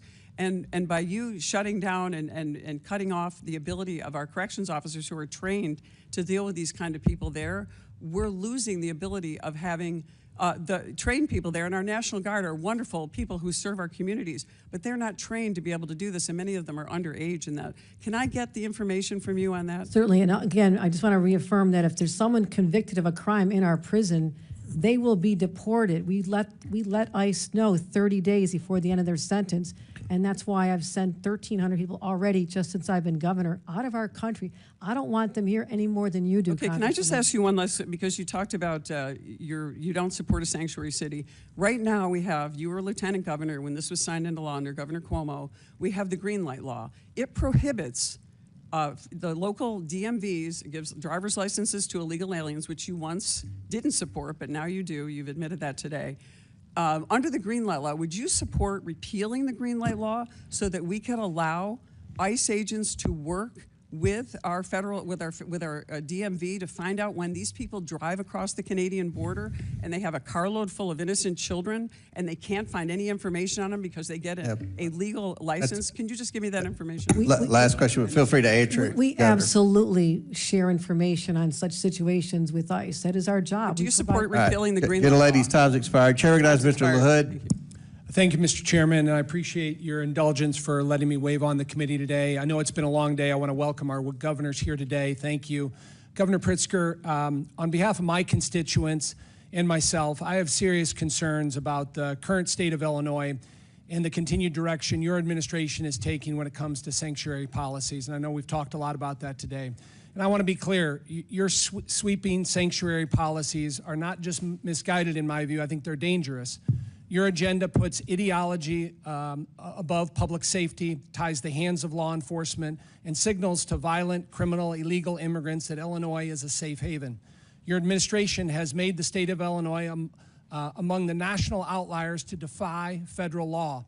And you've doubled down on policies like Illinois Way Forward Act, which is legislation you proposed and signed that prohibits local law enforcement from cooperating with ICE, even in cases involving violent criminals. And I think, hearing you today, I think you honestly believe that refusing to turn over convicted felons to federal authorities makes our community safer. And I'll tell you, Governor, it doesn't. And as a former federal and state prosecutor who's worked very closely with law enforcement, none of that makes us safer or makes law enforcement feel comfortable. Instead of working with federal law enforcement to remove dangerous individuals from our streets in Chicago and across Illinois, you're creating bureaucratic roadblocks and political cover. And in my view, that's not leadership, it's government malpractice. Illinois families are already struggling with the highest combined state and local tax burden in the country. And they should not be forced to subsidize over $2.5 billion in Illinois taxpayer money that's been spent on illegal immigrants over the last 4 years under your sanctuary policies in Illinois. I want to mention 2 specific cases, although I could talk about a lot more. A tragic case involving the family of George Levin, a 63-year-old man who was murdered by a pair of illegal immigrants who were arrested in Chicago in January. He was found bound with duct tape and his legs tied with an extension cord. The title of an article was, "2 Migrant Men Beat Chicago Businessmen to Death, Left Him Bound, Gagged," prosecutors say, dated February 1st, 2025. Again, under your sanctuary policies in the state of Illinois. I'd like to submit that for the record, Mr. Chairman. Without objection to ordered. Second one is a case of 2 families, and I want to highlight Chloe Polzon and, of course, Catherine Abraham, 2 girls in their early 20s that were killed in a fatal hit and run by an illegal immigrant in Urbana, Illinois. And again, the title from that article, Glenview family seeks justice after migrant suspect kills daughter and friend in Urbana hit and run. I'd like to submit that for the record. Without objection to ordered. And so, Governor, I guess a question for you, as you hear these stories, and there's many others, does it cause you to rethink your sanctuary city policies or regret some of the policies you've taken as it relates to sanctuary cities? Thank you, Congressman. I'm glad to see you here. I know you were unwilling to meet with your constituents about the Medicaid cuts that you voted for. So answer the question. I thought you might not answer the question whether reclaiming I'm going to reclaim my time because you did not answer the question, which I thought you would. When I asked, when you hear about victims that suffer violence because of illegal migrants in a sanctuary city state, you said no, it hasn't caused you to rethink. Reclaiming my time.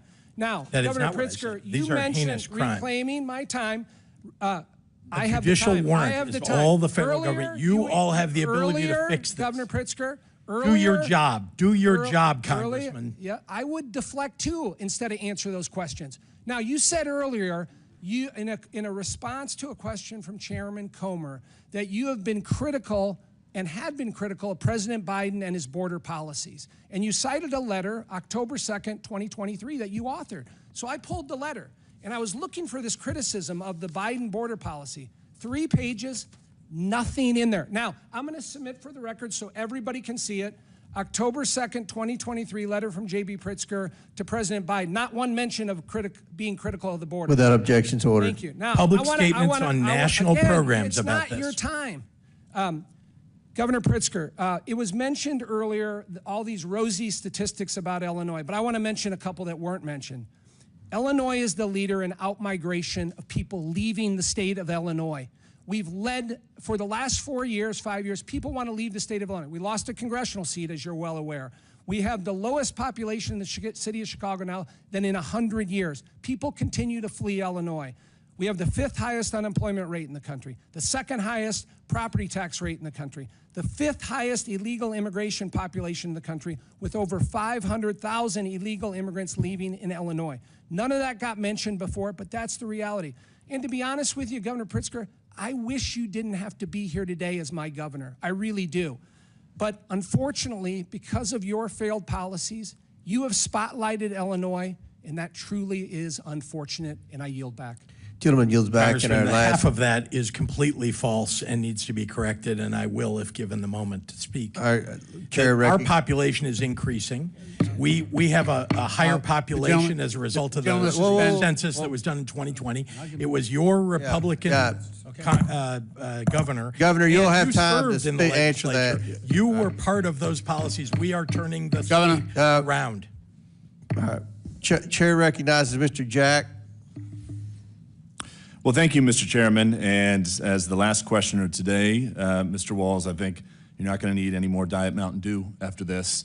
But do you, just one thing, just to kind of bring this entire hearing back into the perspective, just to help us understand and this committee understand the policies of your administrations. We'll start with you, Governor Walz. Do you accept U.S. Code, which establishes that improper entry into our country is illegal and enforceable by the federal government? Improper entry, meaning not asking for illegally crossing is an illegal act and therefore a criminal act. Civil in some cases, criminal as the government does it, yes. Thank you. Governor Pritzker? I'm sorry, can you repeat the question? Sure, no question. So just establishing that your administration respects that U.S. Code believes, U.S. Code affirms, and your administration believes that improper entry into our country is an illegal act and therefore criminal. As the federal code says, we believe it, yeah, and we follow it. Thank you, Governor. And Governor Hochul? Depends how the federal immigration authorities enforce it. Sometimes it's civil, sometimes they do it on the criminal side. It's up to them to make that determination. Thank you.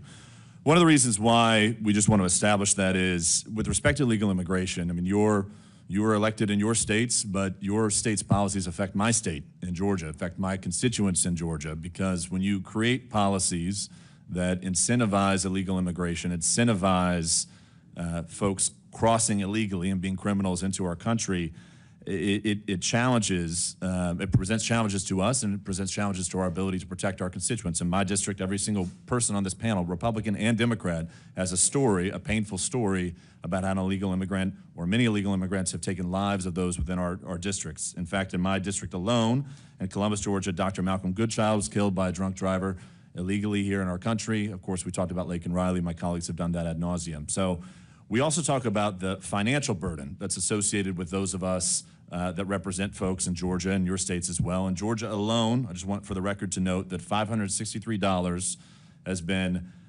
associated with the increased costs and increased burdens of my constituents because of illegal immigrants within our state. In our closing time, Governor Pritzker, we had Mayor Brandon Johnson testify before us, and I know you've at times expressed concerns about how he's run his administration in Chicago. I'm just curious if you support one of the things we talked about in this committee, perhaps you prepared for it, was a directive that he sent to Chicago police directing them not to cooperate with federal law enforcement enforcing immigration operations. Do you support that action from Mayor Johnson? I support actions that follow the law of the state of Illinois and the federal law. Do you think Mayor Johnson has done a good job with respect to law enforcement in his city? Law enforcement has improved markedly since the choice of Larry Snelling as the superintendent of police in the city of Chicago. What grade would you give A to F Mayor Johnson with respect to law enforcement in his city? I wouldn't grade the mayor. I will say that Larry Snelling is doing an excellent job as superintendent. Thank you. Governor Walz, I think you bring an interesting perspective to this conversation because you were just a candidate for national office on a ticket that lost. Exit polls from 2024 show a clear bipartisan majority of Americans trust President Trump to effectively handle immigration.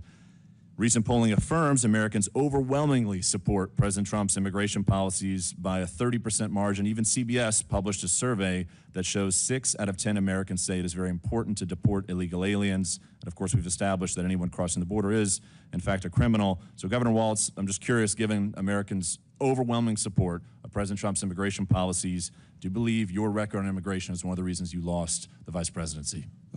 Congressman, I'm not familiar with the polls you're talking about. I can only speak to Minnesota that there's an anger about how it's being carried out. No one disagrees that we need an immigration reform and we need to fix it. What they don't see is whether it's a United States Senator being taken down for asking a question or whether it's a 4-year-old girl with cancer being sent out of the country. Well, that's the frustration. Put another way, I'm just curious. I mean, you were on a national ticket that lost, and I'm curious, why do you believe, what issues do you believe you failed to litigate properly with the American voters? Oh, I'll let history relitigate that. Fair enough. And I'll just close, Governor Walz, if I could. You know, one of the concerns that's been raised about why illegal immigration was so bad under President Biden is that he just cognitively was not there during the end of his presidency. When did you first become aware of President Biden's cognitive decline? I don't have the expertise to judge on that. Did you have conversations with Vice President Harris at any point about his cognitive decline? Not that I can recall, no. With that, I yield back to our chairman. Thank you for convening this hearing, and I appreciate your attention to all of our communities that we serve. Thank you, Chairman. Thank you, gentlemen. Yields back. Because we had some wave-on members on our side that went over, I'm going to yield 2 minutes to Mr. Lynch. Thank you. I just want to update the gentleman on the most recent polls. You're right. The president did have favorable marks on his immigration policy early on, but since these snatch and grabs have started, he's underwater. 54% of the American people oppose his current policy, this active policy he's got going on right now. With that, I know, Governor Pritzker, you had a desire to fire back at some of the allegations to you. You have that opportunity now. I yield you as much time as you need, although if you have any left over, you can give it to your colleagues. Appreciate it, and I am a sharer. I will thank you very much, Congressman, and let me just say that I'm so proud of my state and the way that we have operated, particularly in the last 6.5 years, to protect people. Public safety, so important in our state. I've increased the number of state police in Illinois, actually to highs that didn't exist even before my predecessor, the Republican governor. We also have done a lot to invest in violence prevention. And you've seen the result of that and the fact that we have banned assault weapons, that we have banned ghost guns. I would ask the members of Congress and the members of this committee to work to ban assault weapons across the United States. It worked back in the 1990s. It would work again if you pass it to lower the crime rate, lower the homicide rate. We have so much work to do as a country on immigration reform. And I don't understand why at about 50-50, this Congress is about 50-50 between the two parties. Isn't it about time that you got together and got comprehensive immigration reform done? We've seen it over the last 40 years, attempts along the way. It always fails. Every time it's because of Republican members walking away from the table. You all are in control of the Congress and the presidency. You can get together with Democrats and get something put together that will secure our border and have a big door that allows people to come who are working hard, who will raise families in the United States and help our economy. Governor Walz, I know you took some incoming today. You got any closing remarks? That's part of it. I would just say, Chairman Comer, acting ranking member, thank you to you. And I would like those folks sitting behind you and along the wall, thank you to all of you for accommodating this. Chairman, thank you specifically for accommodating our state schedule on budget. I'm grateful. Thank you. Governor Hochul? No, thank you for the opportunity again, Chairman Comer, Ranking Member Lynch. Not sure what to say after today's experience, almost 8 hours of sitting here and not doing the work of the people of the state of New York, but here's what I want to say. My number one priority has always been and always will be keeping New Yorkers safe. I believe our policies and our laws as implemented do. Second point I want to make, I want to express my absolute outrage on what we've seen happen to a U.S. Senator in the United States of America. Regardless of what anyone does, to have someone like that treated like a common criminal as if he was a threat and throw him down and have to handcuff him with 3 people shocks the conscience. And as a former member of this body, I hope we'll all stand up and condemn this and say we can do better. This is a great country. Let's make sure we ensure that it stays great. Thank you. And Ms. Sky Perriman, I just want to say thank you to you for your help here today. Thank you. Thank you, Ranking Member. And I'm going to assume you all haven't seen the entire tape at the beginning. I'm sure MSNBC or whoever sent you the clips has only shown you the end, but I think it'll be interesting when you see the entire clip of the incident with the senator. Before we close, I want to thank the Abraham family again for attending today. The purpose of this hearing is to try to get the illegal immigrants, the criminal illegal immigrants out of this country. And I think that's a goal that an overwhelming majority of Americans have. The governor said under oath that they were not sanctuary states and they would cooperate with the federal government. We'll see if that happens. That's good to hear, but we'll see if that happens. So with that, and without objection, all members have 5 legislative days within which to submit materials and additional written questions for the witnesses, which will be forwarded to the witness. If there's no further business, again, I want to thank the witnesses for being here today. I know it was a long day. Thank you so much, and thank you for your service So without objection, the committee stands adjourned.